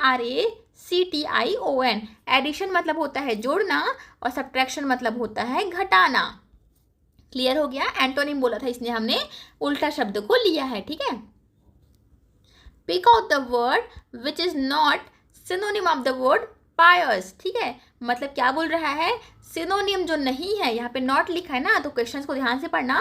जो सिनोनिम नहीं है मतलब समानार्थी शब्द नहीं है, उसको आपको चुनना है। तो पायस मतलब क्या होता है? सबसे पहले यह जान लीजिए, पायस मतलब होता है धर्म निष्ठ। ठीक है, धर्मनिष्ठ को इंग्लिश में पायस कहते हैं। इसका अपोजिट क्या हो जाएगा? मतलब समानार्थी नहीं है, मतलब विलोमार्थी है। तो इसका आंसर क्या हो जाएगा? Goodly. Option number D, GOODLY, goodly will be the correct answer. ठीक है। राम आस्क्ड मी, है ना, यहाँ पे खाली स्थान दिया है, तो fill in the blanks from the most appropriate alternative given below. Appropriate है ना, हिंदी में लिखा गया है। तो यहाँ पे राम आस्क्ड मी के बाद क्या आना चाहिए आपको बताना है। तो व्हाट आर यू डूइंग आएगा क्या? कि what I am doing, what I was doing, या व्हाट आई वर डूइंग। तो Ram asked me what are you doing, Ram ने पूछा तुम क्या कर रहे हो। ऑप्शन नंबर ए हमारा करेक्ट आंसर हो जाएगा। क्यों आया? समझ में आया ना? राम ने पूछा मुझसे कि मैं क्या कर रहा हूं, मतलब तुम क्या कर रहे हो, what are you doing. Okay, choose the correct spelling from the given alternative to fill in the blanks and complete the following sentence. देखो, सिर्फ और सिर्फ आपको, जैसे मैंने आपको क्वेश्चंस करवाया था, क्या करवाया था? एकदम सिंपल लैंग्वेज में करवाया था कि चूज द करेक्ट स्पेलिंग, इतना इतना बस लिखा था। लेकिन क्वेश्चंस में कैसे आएंगे? क्वेश्चंस में याद रखना सिंपल वर्ड बिल्कुल नहीं रहेंगे। क्वेश्चन सिंपल रहेंगे लेकिन पूछने का तरीका डिफरेंट रहेगा। ठीक है, थोड़ा टफ लेवल में पूछेगा क्वेश्चंस को, मतलब टफ लेवल बना करके पूछेगा, है ना। ऐसे ही लंबे लंबे प्रश्न देंगे, लेकिन सिर्फ और सिर्फ इसका मीनिंग क्या है कि आपको करेक्ट स्पेलिंग इनमें से कौन सा है उसको निकालना है। तो इस प्रकार के प्रश्न भी मैंने करवाया है, याद करिए। चिल्ड्रन वाला, चाइल्ड वाला, एनवायरमेंट वाला, याद आ रहा है ना। ऐसे प्रश्न आएंगे, क्वेश्चन सिंपल रहेंगे लेकिन पूछने का तरीका डिफरेंट रहेगा। तो देखो, इनमें से कैरेट का स्पेलिंग आपको सही कौन सा है आपको बताना है। तो हमको क्या पता है कैरेट का स्पेलिंग कौन सा सही होता है? एक ये वाला कैरेट होता है, एक होता है कैरोट, ये वाला होता है। इस कैरोट का मतलब होता है गाजर। गाजर खाते हैं ना आप लोग, तो CARROT मतलब होता है गाजर। और एक ये वाला कैरेट होता है, इसका मतलब क्या होता है? कैरेट, है ना, जो सोने का तौलते हैं ना, सोने को किस में मापते हैं, कैरेट में मापते हैं। डायमंड को किस में मापते हैं, कैरेट में मापते हैं। तो देखो यहाँ पे क्वेश्चन भी दिया है, तो the diamond is one blank, यहाँ पे दिखा है ना। तो डायमंड के केस में क्या यूज होगा, कैरेट तो यूज़ नहीं करेंगे, मतलब गाजर वाला को तो यूज़ नहीं करेंगे, क्या यूज़ करेंगे, ये वाला कैरेट को यूज़ करेंगे। तो इस प्रकार का ऑप्शन कहाँ पे दिख रहा है, ऑप्शन नंबर बी में। ठीक है, आपको हमेशा यही करना है, जो भी आपके दिमाग से सही हो उसको पहले नोट डाउन कर लीजिए, फिर उसको ऑप्शन से मिलान कीजिए, तो आपके आंसर्स कभी भी गलत नहीं होंगे। ठीक है, तो डायमंड इज वन कैरेट, कौन सा, CARAT वाला सही आंसर हो जाएगा। ठीक है, देखना अगला प्रश्न, there are 50 students in the class, the underline word 50 का मतलब क्या है आपको बताना है।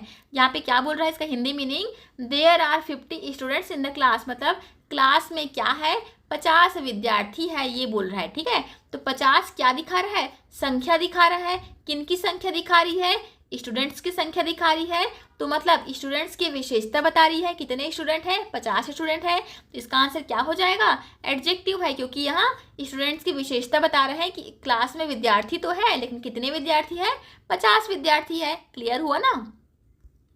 देखना, pick out the correct preposition, फिर से आ गया प्रेपोजिशन वाला क्वेश्चन है, जिसमें आपको क्या करना है, most appropriate to the attached to the word abstain. ठीक है, एब्स्टेंट है, उससे आपको क्या करना है, प्रेपोजिशन सही कौन सा है आपको बताना है। तो जैसा कि मैंने आपको बताया था, नोन वाला, नोन के साथ हमेशा क्या लगता है, टू लगता है।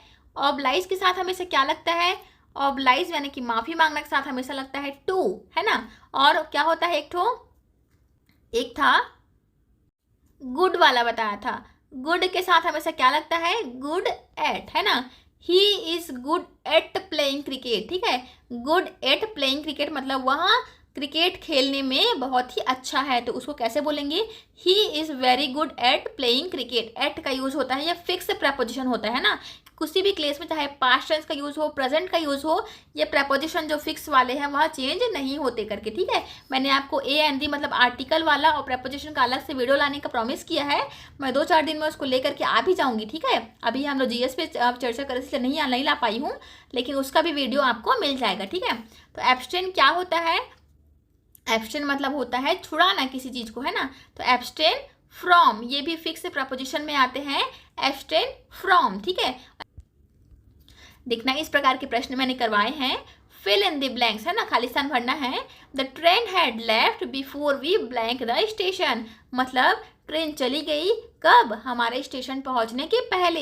इसके लिए क्या यूज़ करेंगे, तो the train had left before we reached the station, क्या यूज़ होगा, पास्ट टेंस का, मतलब हमारे पहुंचने से पहले ही ट्रेन क्या हो गई थी, पास्ट टेंस में चली गई, मतलब चली गई थी, है ना, चली गई थी आ रहा है मतलब पास्ट टेंस में, इसलिए क्या यूज़ करेंगे, रिच्ड द स्टेशन। ठीक है, चूज द करेक्ट आर्टिकल, तो करेक्ट आर्टिकल इनमें से कौन सा हो जाएगा, he wants to become engineer, क्या हो जाएगा, AEIOU से हमेशा पहले क्या यूज़ करते हैं, एन आर्टिकल का यूज़ करते हैं, मैंने आपको बताया है। तो क्या हो जाएगा, ऑप्शन नंबर बी हमारा करेक्ट आंसर हो जाएगा। कुछ अपवाद वाले भी मैंने बताया था, जैसे कि यूरोप हो गया, यूनिवर्सिटी हो गया, ये क्या आते हैं, अपवाद वाले में आते हैं, जिसके सामने क्या यूज़ करते हैं, ए आर्टिकल का यूज़ करते हैं। ठीक है, तो अब हम जो आर्टिकल पढ़ेंगे ना डिटेल में, तो मैं आपको अच्छे से बताऊंगी।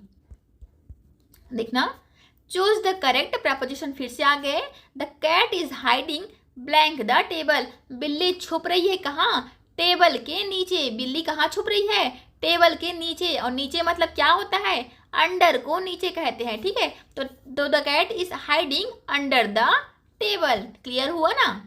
ऑन का यूज़ कब करते हैं, जब किसी चीज़ को किसी चीज़ के ऊपर रखना है तब ऑन का यूज़ करते हैं, जब किसी चीज़ के अंदर रखना है तो क्या यूज़ करेंगे, इन का यूज़ करेंगे। ओवर मतलब होता है सरप्लस, जो ज़्यादा मात्रा में बताना हो उसको ओवर का यूज़ करते हैं। ठीक है, 2-4 प्रश्न और बचे हैं, फिर इंग्लिश भी कंप्लीट हो जाएगा। उसके बाद हम लोग मैथ से क्वेश्चन सॉल्व करेंगे, जिसमें हम लोग अच्छे प्रश्न देखेंगे। ठीक है, choose the correct synonym of the word brave, synonym मतलब समानार्थी शब्द बताना है। ब्रेव मतलब होता है बहादुर, है ना। तो बहादुर क्या हो जाएगा, बहादुर का सिनोनिम आपको बताना है। तो कॉवर्ड मतलब होता है कायर, है ना। ये मैंने पिछले वाले वीडियो से उठाया है 2-3 प्रश्न को, ताकि आपको ये ना लगे कि एकदम नए प्रश्न आ गए हैं करके। बोल्ड मतलब होता है जोशीला, ठीक है। वीक मतलब होता है कमजोर, ठीक है। और क्या है, अफ्रेड मतलब होता है डरा हुआ। तो ब्रेव यहाँ पे क्या हो जाएगा, बहादुर। बहादुर का यहाँ पे सिनोनिम बताना था आपको, तो जोशीला, जोशीला मतलब बोल्ड को हम आंसर लेंगे। क्लियर हो गया ना। अगर यहाँ पे अपोजिट बोलता तो हम दूसरा आंसर लेते, लेकिन हमको सिनोनिम बोला था, इसलिए हमने ब्रेव का अपोजिट ब्रेव का सिनोनिम क्या लिया है, क्या लिए थे, बोल्ड को आंसर लिए थे, है ना। विच सेंटेंस इज करेक्ट, कौन सा सेंटेंस करेक्ट है आपको बताना है। He don't like tea, he does not like tea, he don't like tea या he does not like tea. तो सबसे पहले देखो, आई के साथ हमेशा क्या लगता है, डू नॉट, डज नॉट का यूज होता है, ठीक है। ही डोंट लाइक टी, अगर आई होता तो हम क्या करते हैं, आई के साथ हमेशा डू का यूज होता है, ठीक है। आई के साथ हमेशा प्लस डू का यूज होता है। लेकिन he she it, he she it के साथ हमेशा क्या होता है, डू का यूज कभी भी नहीं होता, इसके साथ हमेशा यूज होता है डस का, ठीक है। तो ही से इट के साथ हमेशा डस का यूज होता है। इसका मतलब जितने वाले डू ऑप्शन वाले हैं, जितने भी डू वाले ऑप्शन है, उसको सबसे पहले इनकरेक्ट कर दो, ये आंसर हो ही नहीं सकता, या 200% करेक्ट है, ठीक है। अब हमको आंसर किस में चूज करना है, ऑप्शन बी और सी में चूज करना है। तो देखो, ही डज नॉट लाइक टी, अगर यहाँ पे डस आ गया है तो वर्ब में क्या है, और एस या ईएस लगा के सुपर फ्लॉस नहीं करेंगे। क्या बोला मैंने, अगर यहाँ पे डज आ गया है, डू, देखो डू से बना है डज, डू में जब हम लोग ईएस लगा दिए हैं तो डज बना है। तो यहाँ पे जब ऑलरेडी डज आ गया है तो यहाँ पे क्रिया में और एस या ईएस लगा के और उसको सुपर फ्लॉस क्यों बनाना और एक्स्ट्रा क्यों बनाना। और यहाँ पे देखना लाइक्स कर दिया है, इसलिए हमारा चौथा ऑप्शन भी गलत हो जाएगा। क्या हो जाएगा correct answer, option number B, यानी कि he does not like tea हमारा करेक्ट आंसर हो जाएगा। क्लियर हुआ ना, सारे पॉइंट्स क्लियर कर लेना। 2 मिनट का वीडियो पीछे कर लो अगर आपको समझ में नहीं आया तो, लेकिन इस प्रकार के कॉन्सेप्ट वाले क्वेश्चंस व्यापम पूछता है, ठीक है। तो कॉन्सेप्ट क्लियर करके जाना। फिल इन द ब्लैंक्स, है ना, फिर से खाली स्थान भरना है। He has been working here blank 2018। अब आपको यहाँ पे स्टार्टिंग पॉइंट दे दिया है ना, स्टार्टिंग पॉइंट दे दिया है तो क्या करेंगे, जब भी आपको स्टार्टिंग पॉइंट दे दिया हो तो हमेशा क्या करेंगे, सिंस का यूज करेंगे। जैसे कि हम लोग एप्लीकेशन लिखते हैं तो क्या करते हैं, I am suffering from fever since, since का यूज करते हैं, since last night, last night से मुझे बुखार है, इसीलिए क्या करूँगा, मैं स्कूल कॉलेज नहीं आ पाऊँगा। इस प्रकार का आवेदन पत्र लिखते हैं ना, तो हमको टाइम पता है, कब से टाइम पता है, लास्ट नाइट मतलब विगत रात्रि से मेरा तबीयत खराब है, ऐसा पता है ना, तभी तो हमने सिंस का यूज़ किया। यहाँ भी देखो 2018 दिया है, मतलब हमको उसका ईयर पता है, दिनांक पता है, डेट पता है, तभी हम क्या करेंगे, सिंस का यूज़ करेंगे। क्लियर हो गया। देखना, identify the correct passive voice, correct passive voice को आपको बताना है। The teacher will check the homework, ये मैंने आपको डिटेल में करवाया था। इसका आंसर क्या होगा, कमेंट बॉक्स में कमेंट करना, ठीक है। चलो कमेंट करके बताओ, ताकि ध्यान से सुन रहे हो कि नहीं यह भी मैं देखूं। Choose the correctly spelled word, choose the correctly spelled मतलब करेक्ट स्पेलिंग आपको बताना है। मैंने क्या बोला है, यहाँ पे ब्यूटीफुल हमको दिख गया, तो ब्यूटीफुल को अलग से पहले लिख लेते हैं, ब्यूटीफुल, ठीक है, ये हुआ। अब इनमें से मैच करेंगे, सही ऑप्शन कौन सा हो जाएगा, तो BEAUTIFUL ऐसा ऑप्शन हमको कहाँ पे दिख रहा है, ऑप्शन नंबर बी में दिख रहा है, ठीक है। इस क्वेश्चन का आंसर कमेंट करना मत भूलना, ठीक है। स्क्रीनशॉट ले लो, बाद में सॉल्व करना, या वीडियो को थोड़ा सा पॉज कर लो, रोक लो, उसके बाद आंसर कमेंट करो, लेकिन कमेंट करना जरूरी है ताकि आपको सारे प्रश्न एग्जाम हॉल में याद रहे, ठीक है। Choose the correct synonym of the word happy, happy का समानार्थी शब्द बताना है। तो देखो, सैड मतलब क्या होता है, दुखी, और हैप्पी मतलब तो खुशी होता है, तो ये तो हमारा आंसर नहीं होगा। एंग्री मतलब होता है गुस्सा करना, है ना, तो यह भी आंसर नहीं होगा। वीक मतलब होता है कमजोर, तो इस केस में यह भी आंसर नहीं होगा। चीयरफुल, चीयरफुल माने होता है प्रसन्नता, आनंद, खुशी, तो सही आंसर हमारा क्या हो जाएगा, ऑप्शन नंबर बी, चीयरफुल, ठीक है। फटाफट में मैं करा रही हूँ फ्रेंड्स, क्योंकि मैथ्स के भी कराना है और वीडियो लंबा हो जाता है, फिर वीडियो अपलोड करने में बहुत प्रॉब्लम होती है, ठीक है। फिल इन द ब्लैंक्स फिर से आपको बताना है। She blank to the school every day, क्या करता है, मैंने आपको बताया है, जो भी यूनिवर्सल ट्रूथ वाले क्वेश्चंस होते हैं, यूनिवर्सल ट्रूथ वाले सेंटेंस होते हैं, या फिर जो एवरीडे वाले, जो डेली रूटीन वाले सेंटेंस होते हैं, उसमें हमेशा क्या करते हैं, प्रेजेंट टेंस का यूज़ करते हैं, सिंपल प्रेजेंट टेंस का यूज़ करते हैं। जैसे कि यहाँ पे दिया है she blank to school every day, वह स्कूल रोज जाती है बोला है, मतलब वह रोज का काम है स्कूल जाना, ठीक है। तो इस केस में हम लोग क्या यूज़ करेंगे, she goes to school every day, क्या यूज़ करेंगे, she goes to school every day, ठीक है। Choose the correct antonym of the word big, big मतलब होता है बड़ा। अब एंटोनिम बताना है, मतलब विलोम शब्द हमको बताना है, ठीक है। देखो लार्ज मतलब क्या होता है, लार्ज मतलब भी बड़ा होता है।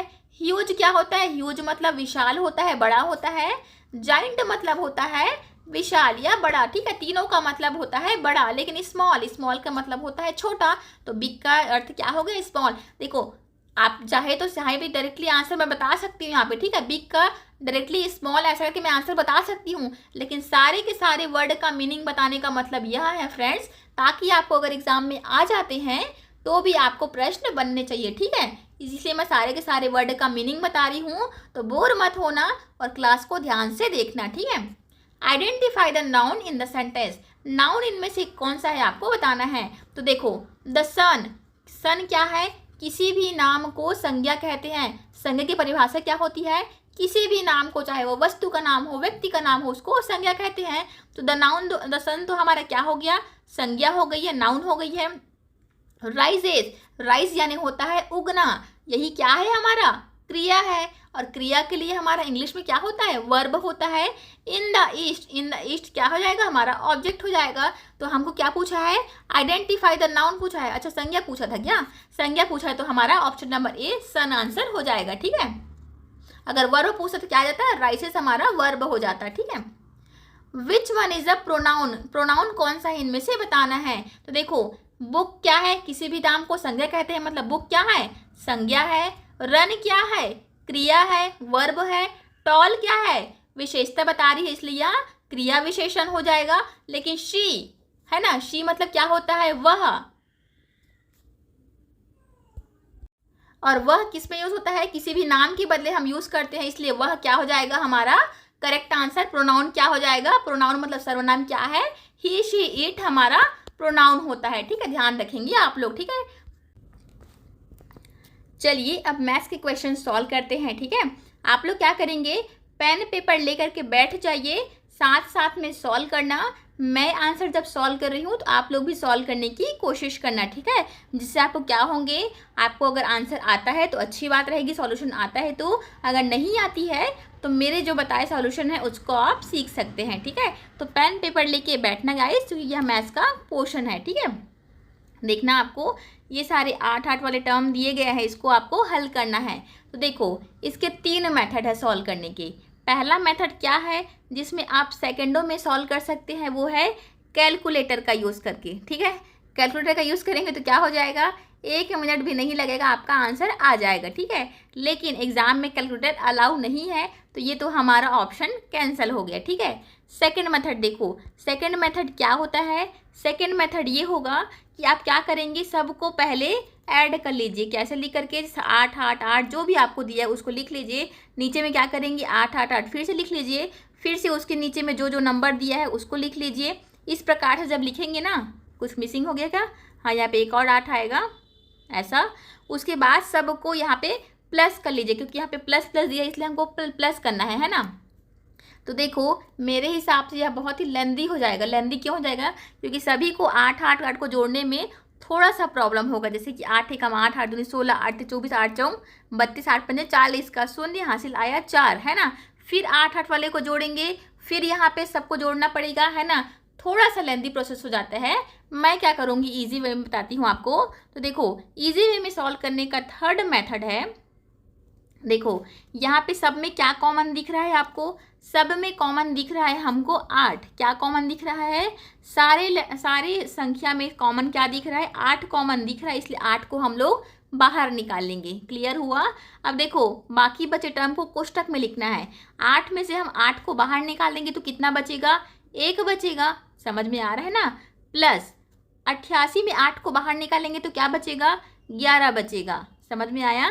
प्लस 888 में 8 को बाहर निकालेंगे तो क्या बचेगा, 111 बचेगा। प्लस 8888 में 8 को कॉमन निकाल देंगे, कॉमन निकालने से भाग करना है 8 से, है ना, तो क्या बचेगा, 1111 बचेगा। और यहाँ पे 88,000 वाले में से करेंगे तो कितना बचेगा, 5 बार 1 बचेगा। अब देखो यहाँ पे 1 वाले को और यहाँ पे इतने वाले टर्म को आपको प्लस करना ज़्यादा इजी पड़ जाएगा, ठीक है। जैसे उसमें प्लस करने के लिए क्या करना पड़ा था, आपको 8 का पहले पहाड़ा पढ़ना पड़ा था, 8 को एक बार पहले प्लस किए, फिर दूसरे बार, फिर तीसरे बार, ऐसा। अब यहाँ पे देखना 1 फिर यहाँ पे नीचे में 1 लिख दिए, 1 लिख दिए, ऐसा। तो 1 2 3 ऐसा एकदम इजी पड़ रहा है ना। आप लोग हमेशा क्या करेंगे, जो भी कॉमन दिख रहा है उसको बाहर निकाल लेना, बाकी जो बचे शब्द है उसको लिख लेना ऐसे, ठीक है। सॉरी, यहाँ पे पूरा ऐसा था ना, तो क्या हो जाएगा, ये पूरा अच्छे से लिख देती हूँ मैं एक बार। पहले 8 को कॉमन निकाला, 1 प्लस 1 प्लस 1 प्लस 1 2 3 4 प्लस 1 2 3 4 5, है ना। अब इस सबको प्लस करेंगे तो कितना आता है, प्लस करके देखना आप लोग, तो 8 इंटू यहाँ पे कितना आता है, सबको प्लस करेंगे तो 1 2 3 4 5 आता है, ठीक है। प्लस करके देखना आप लोग, इस सारे 1 वाले जितने भी दिख रहे हैं ना, सबको प्लस करना, कितना आता है, 12,345 आता है। और यहाँ पे ब्रैकेट है ना, कोष्टक है, और यहाँ पे कुछ नहीं दिया है, 8 यहाँ पे कुछ नहीं दिया है, इसका मतलब क्या है, यहाँ पे गुणा जो है, गुणा का साइन छुपा रहता है। तो 8 गुणित 12,345 बराबर कितना होता है, इसका आंसर हो जाता है 98,760, ठीक है। आप लोग गुणा करके देखते रहना, ये मॉडल पेपर है, मॉडल हम लोग टेस्ट ला रहे हैं इसलिए मैं नहीं बता रही हूँ। तो इसका आंसर क्या हो जाएगा, 98,760, मतलब ऑप्शन नंबर डी हमारा करेक्ट आंसर हो जाएगा। इस प्रकार से करेंगे फ्रेंड्स तो आपको ईजी पड़ेगा, टाइम बचेगा। आप दूसरे मेथड से भी जो मैंने बताया आपको 8 को डायरेक्टली प्लस करने वाला, उससे भी कर सकते हैं, कोई दिक्कत नहीं। अगर आपको वो इजी पड़ता है तो उस मेथड का भी यूज़ कर सकते हैं। आपको जैसा आपको अच्छा लगता है ना, जो भी इजी पड़ता है उसी मेथड का आप इस्तेमाल कीजिए, ठीक है। आपको टाइम बचाना है एग्जाम में और सारे प्रश्न सॉल्व करके आने हैं, ठीक है। इसमें शायद कुछ मिस्टेक है, इसको लास्ट में देखते हैं। देखना ये वाले प्रश्न, किसी काम के लिए 6 मजदूरों को 15,000 रुपये मिलते हैं। यदि वही काम 10 मजदूर करे तो प्रत्येक को कितनी मजदूरी मिलेगी, आपको बताना है। तो देखो मैं हमेशा पहले कॉन्सेप्ट बताती हूँ। तो देखो छोटा सा कॉन्सेप्ट, 1 मिनट सुन लीजिए आप लोग। जैसे कि आपको 10, मान लो 10 कॉपियाँ हैं, ठीक है, 10 कॉपियाँ हैं, वह मिलती है आपके 20 रुपये में। एग्जाम्पल बता रही हूँ, वैसे तो 10 कॉपी 20 रुपये में नहीं मिलती है, लेकिन 10 कॉपियाँ अगर 20 रुपये में मिलती है तो एक कॉपी का कीमत कितना हो जाएगा, एक कॉपी का कीमत हो जाएगा 20/10 करेंगे तो कितना आएगा, 2 रुपये आएगा। समझ में आता है ना। 10 कॉपी की कीमत अगर 20 रुपये है तो एक कॉपी की कीमत 2 रुपये आएगी। लेकिन 2 रुपये आया कैसे, इस 20 में से हम लोग इस 10 को डिवाइड किए हैं तो आंसर कितना आ गया, 2 रुपये आ गया। आप लोग डेली लाइफ में जो सामान लेते खरीदारी करते हैं उससे भी आप समझने के लिए उसको इस्तेमाल कर सकते हैं, ठीक है। तो यहाँ पे 2 रुपये आ गया। अब एक कॉपी की कीमत 2 रुपये आई है, वैसे ही मान लो हमको 5 कॉपी का कीमत निकालना हो तो 5 कॉपी का कीमत कैसे निकालेंगे, इस 2 से, माने एक कॉपी की कीमत से जितनी कॉपी की कीमत हमको निकालना है उसको इंटू कर देंगे, तो 2 गुणित 5 करेंगे तो 10 रुपये आ जाएगा। समझ में आया ना। इसी प्रकार से इस प्रश्न को सॉल्व करना है। यहाँ पे देखो आपको कैसे दिया है, किसी काम के लिए 6 मजदूरों को 15,000 मिलते हैं, मतलब 6 मजदूर, यहाँ पे मैंने लिख दी हूँ, को 15,000 रुपये मिलते हैं। तो एक मजदूर को कितना रुपये मिलेगा, 15,000/6 कर देंगे। समझ में आना। जैसे एक कॉपी का कीमत निकालने के लिए हम 20/10 किए थे, वैसे एक मजदूर का मजदूरी निकालने के लिए क्या करेंगे, 15,000, मतलब टोटल उसका जो पैसा था उसमें से मजदूर की संख्या को भाग कर दिए तो कितना आ जाएगा हमारा आंसर। इसको जब कट करेंगे तो ये आएगा 250, मतलब एक मजदूर को कितना मिलता है, 250 रुपये मिलता है। अब हमको ऐसी 10 मजदूर का कितना पेमेंट होगा वो निकालना है। तो जब देखो एक मजदूर का, एक सेकेंड, एक मजदूर का कीमत कितना था, 250 रुपये था, ऐसी 10 मजदूर का कीमत कितना हो जाएगा, 250 गुणित 10 करेंगे तो कितना आएगा, 2,500 रुपये हमारा आंसर हो जाएगा। मतलब कौन सा, ऑप्शन नंबर डी हमारा करेक्ट आंसर हो जाएगा। समझ में आ गया ना। तो डेली लाइफ में आप खरीदारी करते हैं, डेली लाइफ में आप जो भी सामान लेते लेन देन करते हैं उसी से सॉल्व करना सीखिए फ्रेंड्स, ज़्यादा ईजी पड़ता है, ठीक है। अगर आप एकदम प्रोफेशनल लेवल पे जाएंगे ना तो बहुत मुश्किल लगता है मैथ्स, लेकिन आप जो डेली लाइफ में खरीदारी करते हैं, जो भी सीखते हैं उसी से सीखने की कोशिश कीजिए, बहुत इजी पड़ता है मैथ्स, ठीक है। 15 मजदूर किसी काम को 18 दिन में पूरा करते हैं। यदि मजदूरों की संख्या घटकर 9 हो जाए तो वही काम कितने दिन में होगा आपको बताना है। तो देखो इसका फॉर्मूला मैंने बताया था आपको, M1D1 डिवाइडेड बाई W1 बराबर M2D2 डिवाइडेड बाई W2। अगर आपने मैथ्स वाली वीडियो मेरी प्रीवियस वीडियोस देखी होंगी तो आपको सारे क्वेश्चंस भर रहे होंगे, ये वाले मैंने करवा रखे हैं, ठीक है। अब यहाँ पे वर्क का तो कोई जिक्र नहीं हुआ है, तो वर्क को हम लोग क्या करेंगे, वर्क को कैंसिल कर देते हैं, इसका हम लोग जिक्र अभी नहीं करेंगे। यहाँ पे M1D1 से काम चल जाएगा, ठीक है। तो पहले क्या दिया है, पहले मजदूर की संख्या 12 है, कितने दिन काम करता है बोल रहे हैं 18 दिन। हम लोग क्या कर रहे हैं, ये वाले इक्वेशन में पुट कर रहे हैं ना, M1D1 दिया है तो पहले 12 मजदूर कितने दिन काम कर रहे हैं, 18 दिन काम कर रहे हैं, तो 12 गुण 18 कर दिए बराबर मजदूरों की संख्या घटी कितनी हो गई है, 9 हो गई है। मतलब M2 बराबर क्या दिया है, M2 बराबर 9 दिया है, और D2 मतलब कितने दिन में काम पूरा किए वही हमको निकालना है। तो मान लो यहाँ पे D फॉर डेज लिख देती हूँ मैं, ठीक है। अब इसको सॉल्व कर लेते हैं। तो देखो बराबर के इस पार और बराबर के उस पार हमेशा कट हो सकता है, मैंने आपको बताया है। तो 9 एकम 9, 9 दूनी 18, पूरा पूरा क्या बचा अब 12 गुणित 2 बराबर इधर क्या बचा है D गुणित 1, मतलब D बचा है। तो 12 दूनी कितना हो जाता है 24 होता है, मतलब D बराबर क्या आ गया आंसर 24 आंसर हमारा आ गया। मतलब जब मजदूरों की संख्या घटकर 9 हो जाती है तो वही काम आप कितने दिन में पूरा होगा, 24 दिन लगेंगे काम पूरा होने में, ठीक है। मतलब ऑप्शन नंबर सी हमारा करेक्ट आंसर हो जाएगा। क्लियर है। देखना ये वाले प्रश्न भी मैंने करा के रखे हैं इस टाइप के। संख्या 2706 में 7 का जातीय मान क्या होगा आपको निकालना है। तो जातीय मान क्या होता है मैंने आपको डिटेल में समझाया था। जातीय मान क्या होता है, जो जन्मजात से उसका वही वैल्यू है। जैसे आप जिस धर्म में पैदा हुए हैं, जिस घराने में पैदा हुए हैं, आपका जाति तो बचपन से वही हो गया है। वैसे ही 7 जब से पैदा हुआ है उसका पोजीशन फिक्स हो गया है, ठीक है, कि वह 7वें नंबर में आएगा, यहाँ उसका पोजीशन फिक्स हो गया है। उसी को क्या कहते हैं, जातीय मान कहते हैं, ठीक है। स्थानीय मान क्या होता है, स्थानीय मान होता है कोई भी संख्या दी गई है आपको 1 2 3 4, उसका कौन से स्थान में है, मतलब इकाई में है कि दहाई में है कि सैकड़ा में है कि हजार में है। तो जिस स्थान पे रहेगा वह उसका स्थानीय मान हो जाता है, और जो जन्मजात से जिस स्थान पे रह रहा है वह पोजीशन क्या हो जाता है, जातीय मान कहलाता है। ये मैंने आपको डिटेल में प्रीवियस वीडियोस में बताई है, ठीक है। अगर आपने नहीं देखा तो लिंक दे दूंगी, चेक कर लेना, वहां से आपको बहुत ही हेल्प मिलेंगी, ठीक है। अब यहाँ पे देखो जातीय मान पूछा है, तो 7 का जातीय मान, जन्मजात मान कौन सा है, 7 का जन्मजात मान 7 ही होगा, जन्म से वह 7 ही है ना। अब देखो इसी में अगर मान लो 7 का स्थानीय मान आपको पूछता, तो 7 का स्थानीय मान 2706 में क्या है, इकाई दहाई सैकड़ा, क्या है, सैकड़े स्थान में 7 आ रहा है। और जब भी सैकड़े स्थान में 7 आता है तो हम क्या करते हैं, 2 0 लगा देते हैं, तब स्थानीय मान कितना हो जाता, 700 हो जाता। लेकिन अभी हमको जातीय मान पूछा है, इसलिए आंसर क्या हो जाएगा, 7 हो जाएगा। ध्यान रखना जब भी ऑप्शन में क्वेश्चन ऐसा दिया हो तो आपको स्थानीय मान भी रहेगा ऑप्शन में और जातीय मान भी रहेगा। तो आपको ध्यान से पढ़ना है कि क्या पूछा है, जातीय पूछा है कि स्थानीय पूछा है, ठीक है।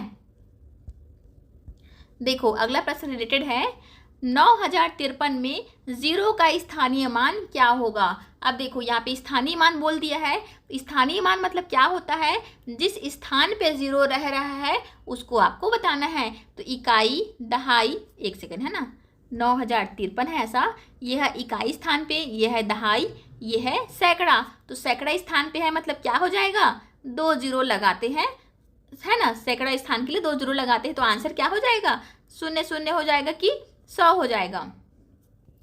तो इसका आंसर 100 लेंगे कि 0 लेंगे, आप बताइए। इसका आंसर लेंगे 0, क्यों, क्योंकि जैसे कि यहाँ पे 7 का स्थानीय मान हम निकाले थे तो 7 को पहले लिखे थे, फिर 0 0 लगा दिए थे। लेकिन यहाँ पे 0 है तो यहाँ पे 1 नहीं आएगा, ये 0 ही आएगा, है ना। और कितने बार भी 0 लिखो इसका वैल्यू कितना आता है, 0 ही आता है, ठीक है। तो 0 का स्थानीय मान और जातीय मान समान होता है, ध्यान रखेंगे, 0 का जातीय और स्थानीय मान हमेशा समान होता है। यहाँ पे 100 आंसर मत लगा के आना, ओके। देखो ये वाला प्रश्न ना प्रीवियस ईयर CGPSC में पूछा था, है ना, अगर आपने वीडियो देखी होगी तो देखो 1 से 50 तक की सभी संख्याओं का योगफल आप बताना है। इसका एक फॉर्मूला होता है, पहली संख्या प्लस अंतिम संख्या डिवाइडेड बाई 2 इंटू होता है टोटल संख्या। अब देखो 1 से 50 तक की संख्याओं में पहली संख्या क्या हो गई, पहली संख्या है 1 है भाई। 1 से 50 तक की संख्या में पहली संख्या क्या हो जाएगी, 1 हो जाएगी। और अंतिम संख्या क्या हो जाएगी, अंतिम संख्या 50 होगी, क्योंकि 50 तक की संख्या की बात हो रही है, डिवाइडेड बाई 2 है ना। अब देखो टोटल संख्या कितनी है, 1 से 50 तक की संख्या में 50 ही हमारा टोटल संख्या होगा, है ना। अब इसको कैंसिल कर दो तो 2 एकम 2 और ये हो जाएगा 25, है ना। अब देखो क्या आ गया, 50 और 1 करेंगे तो 51 गुणित 25 करेंगे तो हमारा आंसर क्या आएगा, 1275। मतलब ऑप्शन नंबर सी हमारा करेक्ट आंसर हो जाएगा। ठीक है,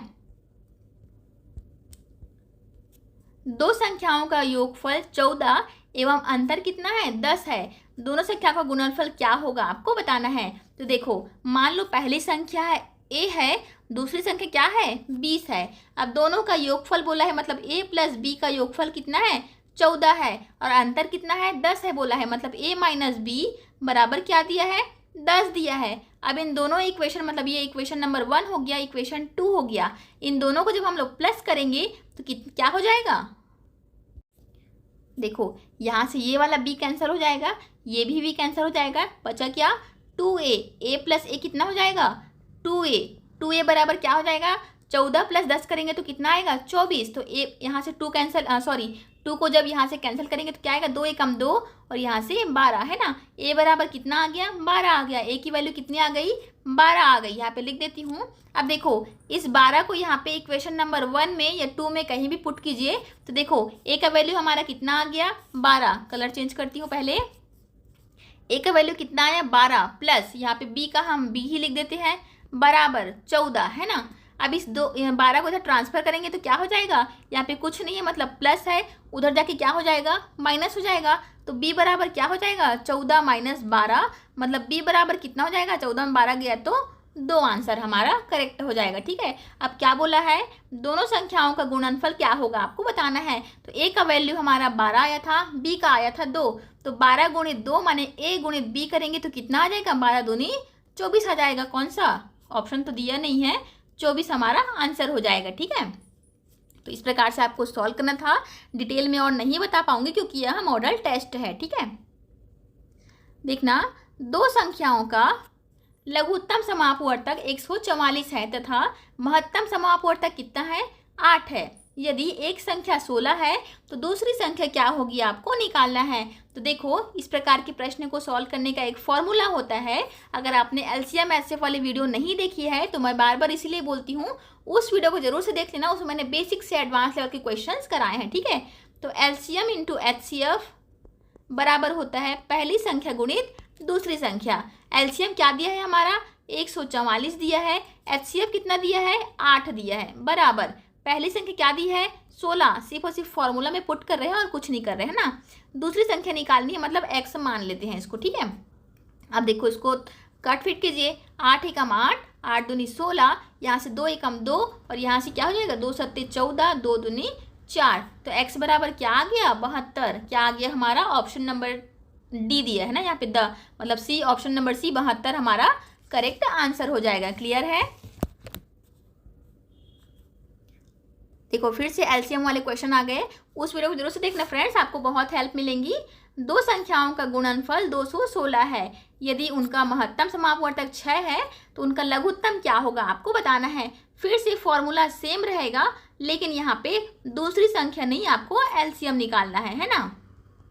देखना ये फॉर्मूला होता है हमारा, अच्छे से टाइप कर दूंगी, देखना आप लोग। दो संख्याओं का गुणनफल बोला है 216 है, मतलब यहाँ पे पहली और दूसरी संख्या का गुणनफल कितना है, इन दोनों का गुणनफल दिया है 216। उनका महत्तम समापवर्तक कितना है बोला है, एचसीएफ का वैल्यू दिया है 6, है ना, और एलसीएम हमको निकालना है। तो मान लो एलसीएम बराबर है x। ठीक है, हो गया, सॉल्व हो गया। मान लो अब 6 एकम 6, यहाँ से ये कितना आएगा 36, x बराबर कितना आ गया 36, मतलब एलसीएम का वैल्यू कितना आ गया 36। ऑप्शन नंबर ए हमारा करेक्ट आंसर हो गया। क्लियर है,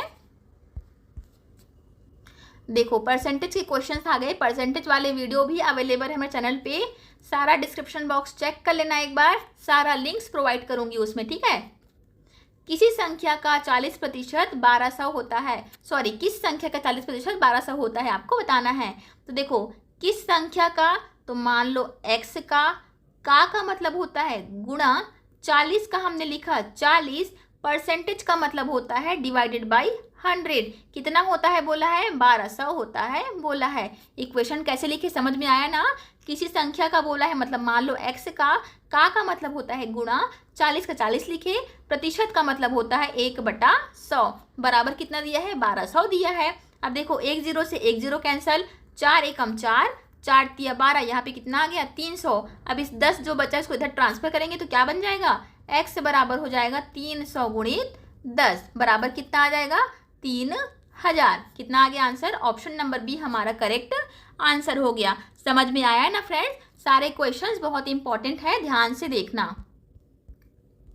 देखो, 13.8% को दशमलव में बदलिए। तो दशमलव में बदलने के लिए क्या करते हैं, आपको सबसे पहले एक एग्जाम्पल बताती हूँ ना। जैसे कि 0.5 है, ठीक है, इसको आपको सबसे पहले दशमलव को हटाना है। मान लो आपको कोई एग्जाम्पल दिया है 0.5, इसमें से दशमलव को हटाओ बोल रहा है, तो हटाने के लिए क्या करेंगे, जब ये दशमलव को हटाएंगे ना तो नीचे में ना यहाँ पे एक लिखिए पहले, दशमलव के बाद कितनी संख्या दी गई है, एक संख्या है, इसीलिए एक जीरो लगा दिए। समझ में आया। अगर मान लो देता 0.05, ये ऐसा देता, तब कैसे करते, इस दशमलव को हटाते, फिर नीचे में क्या लिखते, एक लिखते, दशमलव के बाद कितनी संख्या है, एक, दो है, दो संख्या है तो यहाँ पे 2 जीरो लगा देते। समझ में आया। उसी प्रकार से इस प्रश्न को देखो, अब 13.8 दिया है तो 13.8 पहले लिख लिए। प्रतिशत का मतलब क्या होता है, हमेशा मैंने बताया 1/100 होता है। अब इस दशमलव को पहले हटाना है, तो दशमलव के बाद दशमलव हटाए, नीचे में लिखे एक, दशमलव के बाद कितनी संख्या है, एक संख्या है तो यहाँ पे 0 लिख दिए। समझ में आया। अगर नहीं समझ में आया तो थोड़ा सा वीडियो को बैक कर लो, उसमें समझ में आ जाएगा, दोबारा देखोगे तो, ठीक है। तो ये हो गया हमारा। अब इसको कट फिट करना है, तो पूरा पूरा हमारा क्या बना, 138 ऊपर में है, नीचे में क्या है 1 2 3, 3 जीरो मतलब 1000 है, ठीक है। अब 138 को 1000 से भाग देंगे तो क्या बनता है, जितने भी यहाँ पे संख्या है 1 2 3, जितने भी जीरो है उस संख्या के पहले दशमलव लगाना है। जैसे कि 3 जीरो है तो 1 2 3, 3 संख्या के पहले दशमलव लगा देंगे, मतलब 0.138 हमारा आंसर हो जाएगा। कौन सा, ऑप्शन नंबर बी, ठीक है।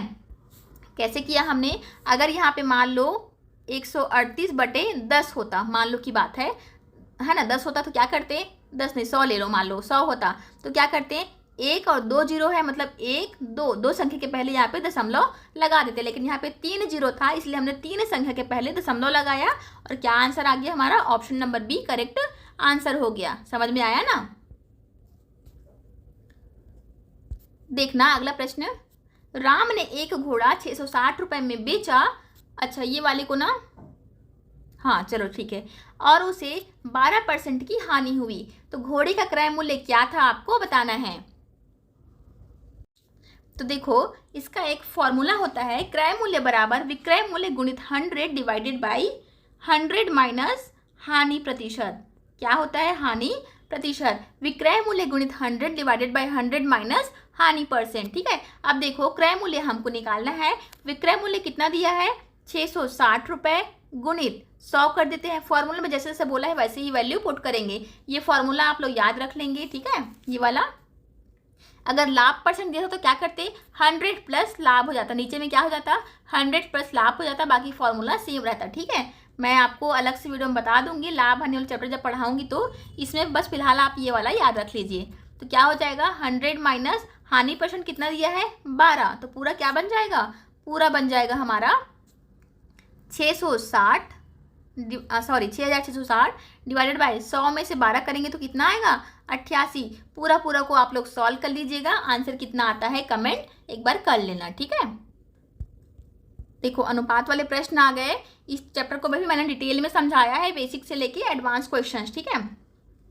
यदि a अनुपात b बराबर 5:6 है तथा b अनुपात c बराबर 7:8 है तो a अनुपात b अनुपात c का मान आपको निकालना है। तो इस प्रकार के प्रश्न को कैसे सॉल्व करते हैं, सबसे पहले तो आप a अनुपात b अनुपात c लिख लीजिए। यहाँ पे a अनुपात b बराबर कितना दिया है 5:6, तो a के नीचे 5 लिखे, b बराबर 6 दिया है तो यहाँ पे नीचे में लिख लिए। ठीक है, अब b अनुपात c बराबर क्या दिया है 7:8 दिया है, तो b के नीचे यहाँ पे 7 लिखेंगे और c के नीचे 8 लिखेंगे। क्लियर। अब देखो b वाले को टर्म को हमको कॉमन करना है, कॉमन करना है मतलब बराबर करना है। तो बराबर कैसे करेंगे, ऊपर में जब हम लोग 7 से गुणा करेंगे और नीचे में जब हम लोग 6 से गुणा करेंगे तो बराबर हो जाएगा।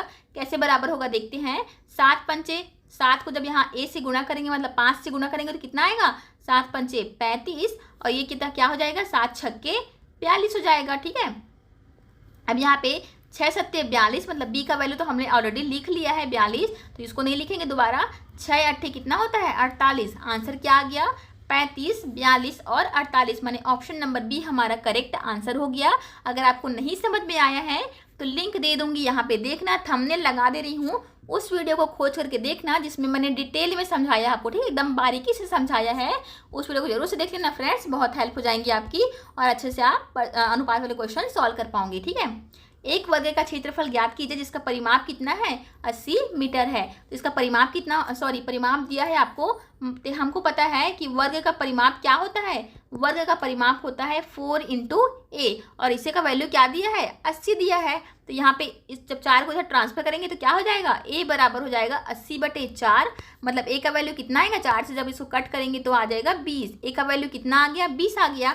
हमको निकालना क्या है वर्ग का क्षेत्रफल निकालना है, मतलब वर्ग का क्षेत्रफल का फॉर्मूला क्या होता है, क्षेत्रफल का फॉर्मूला होता है a का स्क्वायर और इस a का वैल्यू कितना आया है, a का वैल्यू हमने निकाला है 20 निकाला है, तो 20 का स्क्वायर करेंगे तो कितना आएगा 400 आता है। 20 का स्क्वायर क्या आता है 400 आता है, 400 मीटर का स्क्वायर। समझ में आ गया, बहुत इजी प्रश्न था ये। तो देखना ये वाला, एक घन की प्रत्येक भुजा में 50% वृद्धि कर देने से इसकी आयतन में कितने % की वृद्धि होगी। ठीक है, सारे इसी प्रकार के प्रश्न आएंगे, इसलिए वीडियो को स्किप बिल्कुल मत करना, सारे क्वेश्चंस देखना। और हम लोग क्या सोच रहे हैं, सबसे पहले सोचे हैं कि मेगा टेस्ट 2 लेकर के आएंगे। ठीक है, लेकिन अगर इस वीडियो को कम से कम मैं टारगेट रख रही हूँ 5K व्यूज़ का। ठीक है, 5K प्लस व्यूज़ का, अगर इसको कम से कम 5000 व्यूज़ आएंगे तभी मेगा टेस्ट 2 का प्लान करेंगे। ठीक है, क्योंकि बहुत मेहनत लगती है वीडियो बनाने में और लंबे लंबे वीडियो बनाने में तो बहुत ज़्यादा मेहनत लगती है। ठीक है, तो अगर इसको व्यू नहीं मिलेगा तो मेगा टेस्ट का प्लान कैंसिल हो जाएगा।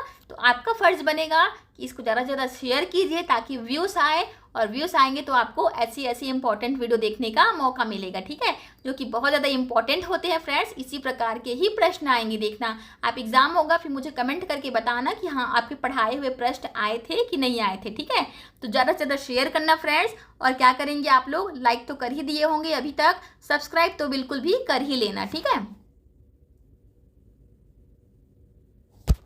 चलो अगला प्रश्न देखते हैं।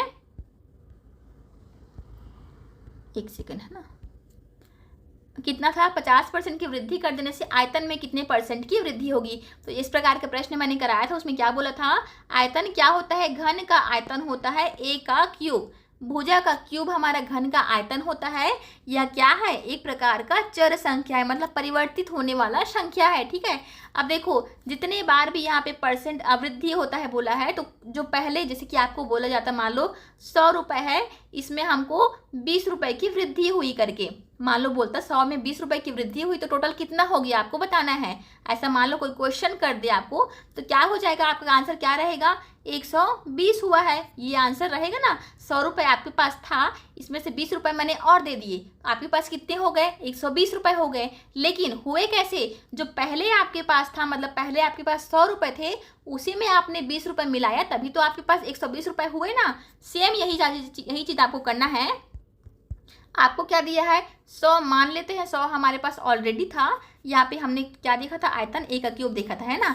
हमारे पास क्या था 100 ऑलरेडी था, जिसमें हमको 50 की वृद्धि करना है। कितने बार वृद्धि करना है, a का क्यूब है इसलिए 3 बार करना है। अगर a का स्क्वायर होता तो 2 बार करते। ठीक है, जितने बार भी बोलेगा उतने बार करना है, लेकिन यहाँ पे 50 नहीं लिखना है, 150 लिखना है। ठीक है, जैसे कि 120 आया था ना, वैसे ही यहाँ पे 100 + 50 करेंगे तो कितना आएगा 150 आएगा, डिवाइडेड बाई 100% का 100 कर दिए, और 3 बार इसलिए लिखे क्योंकि a का क्यूब है। ठीक है, ये लिख लिए हम लोग। इस यहाँ से 100 कैंसिल, यहाँ से 100 कैंसिल, 1 0 से 1 0, 1 0 से 1 0 कैंसिल, और क्या कैंसिल होगा, 1 0 से ये वाला 0 कैंसिल। अब कितना बचा टोटल में, 15 गुणित 15 गुणित 15 डिवाइडेड बाई क्या है, 10 है। इसको सॉल्व करेंगे तो कितना आता है, इसका आंसर होता है 337.5 होता है, ठीक है। लेकिन 337.5 हमारा आंसर नहीं है, इसका आंसर क्या हो जाएगा, इस 337.5 में 100 को माइनस कीजिए, पुराने वाले 100 को माइनस करना है, ठीक है। तो आंसर क्या हो जाएगा, 237.5 जगह का कमी हो जा रहा है, लेकिन आप लोग ध्यान से सुनते जाएंगे तो आंसर क्या हो जाएगा, ऑप्शन नंबर डी यानी कि 237। और यहाँ पे हाफ दिया है, हाफ का मतलब क्या होता है, 0.5, ठीक है। तो क्या हो जाएगा हमारा आंसर, 237.5 हमारा करेक्ट आंसर हो जाएगा। क्लियर, तो हमने देख लिया, ठीक है। चलिए अब 100 वाले प्रश्न में चलते हैं, ठीक है, बहुत टाइम भी हो गया है। 2 गुणित 3 गुणित 4 और 3 गुणित 5 गुणित 7 का लघुत्तम समापवर्तक निकालना है। सबसे पहले मैं आपको HCF यानी कि महत्तम समापवर्तक निकालने का बताती हूँ। अगर आपको ये संख्या दिया हो और बोले कि महत्तम समापवर्तक निकालना है तो कैसे निकालोगे आप लोग। तो महत्तम समापवर्तक क्या होता है फ्रेंड्स, जो भी सबसे ज़्यादा कॉमन होता है उसको महत्तम के रूप में निकालते हैं, ठीक है। जो सबसे ज़्यादा कॉमन है, जैसे कि x और y दे दिया है, मान लो नहीं 2x और 2y दिया है, एग्जाम्पल की बात है, और बोलेगा कि इसका HCF निकालो करके, तो कैसे हो जाएगा, इसका HCF क्या हो जाएगा, इसका HCF 2x और 2y में क्या कॉमन है, 2 ही तो कॉमन है, यहाँ पे 2 है, यहाँ पे भी 2 है, 2 क्या है हमारा कॉमन हो जाएगा, तो HCF क्या निकला, 2 निकला। लेकिन वही अगर बोला जाता कि LCM निकाल के दो, तो LCM इसका क्या हो जाएगा, 2x और 2y में जो कॉमन है उसको तो लिखना ही है। कॉमन हमारा क्या है इसमें, कॉमन इसमें 2 है, और जो बाकी जो छूट रहा है उसको भी गुणा करके लिखना होता है, जैसे कि 2xy हमारा LCM हो जाएगा। समझ में आया ना। HCF निकालने के लिए सबसे कॉमन होता है उसको लिखते हैं, और HCF निकालने के लिए जो कॉमन होता है उसके साथ साथ जो बचा है उसको भी गुणा करके लिखते हैं। इतना समझ में आया ना। अब देखो इस प्रश्न को कैसे सॉल्व करेंगे। यहाँ पे देखो हमको लघुत्तम समापवर्तक निकालना है, तो कॉमन पहले देखो, कॉमन क्या क्या है, 3 कॉमन है, यहाँ पे 3 कॉमन है, 5 भी कॉमन है ना। तो 3 × 5 को तो अलग निकाल दो, अब बच क्या रहा है, 2 बच रहा है, और यहाँ पे 7 बच रहा है, तो 2 और 7 को भी यहाँ पे गुणा करके लिख दो, ये आपका आंसर हो जाएगा। समझ में आया ना, मतलब ऑप्शन नंबर सी हमारा करेक्ट आंसर हो जाएगा। क्या चीज़, दो हमने कैसे लिखा, समझ में आया ना। 3 यहाँ पे कॉमन था, यहाँ से दोनों को देखो, यहाँ से 3, यहाँ 3 कॉमन है, 5 भी है यहाँ पे भी 5 है, तो जो कॉमन है उसको पहले अलग लिख दिए, जो छूट रहा है उसको भी यहाँ पे गुणा करके लिख देना है। तो आंसर हमारा क्या हो जाएगा, लघुत्तम समापवर्तक का इतना हो जाएगा। HCF अगर बोलता है इसी क्वेश्चन का, HCF क्या निकल जाता, सिर्फ और सिर्फ कॉमन वाले को लिखते हैं, मतलब 3 × 5 हमारा HCF हो जाता है, मतलब HCF यहाँ पे 3 × 5 हमारा HCF है, ठीक है। तो फ्रेंड्स उम्मीद करती हूँ कि यह सीरीज़ आपको पसंद आई होगी, वीडियो जो है वह हेल्पफुल लगी होंगी। अगर पसंद आई है, हेल्पफुल लगी है तो लाइक शेयर सब्सक्राइब जरूर से करना, अपने फ्रेंड्स को भी शेयर करना। 5K व्यूज़ हमने टारगेट रखा है, अगर 5000 व्यू भी चले जाते हैं ना फ्रेंड्स, तो इस प्रकार से मैं सोची हूँ कि इसका हम लोग कम से कम 5 मेगा टेस्ट करवाएंगे, ठीक है। 5 मेगा टेस्ट आपके कम से कम 2-2 घंटे के रहेंगे, जिससे आपको एग्जाम में क्या हो जाएगा, बहुत ज़्यादा हेल्प मिल जाएंगी, किस प्रकार से प्रश्न बनते हैं करके। आपको क्या करना है, ज़्यादा ज़्यादा शेयर करना है, लाइक करना है, सब्सक्राइब तो कर ही देना है, ठीक है। तो चलिए मिलते हैं अगली क्लास में, बहुत ज़्यादा थकावट लग गई है ना।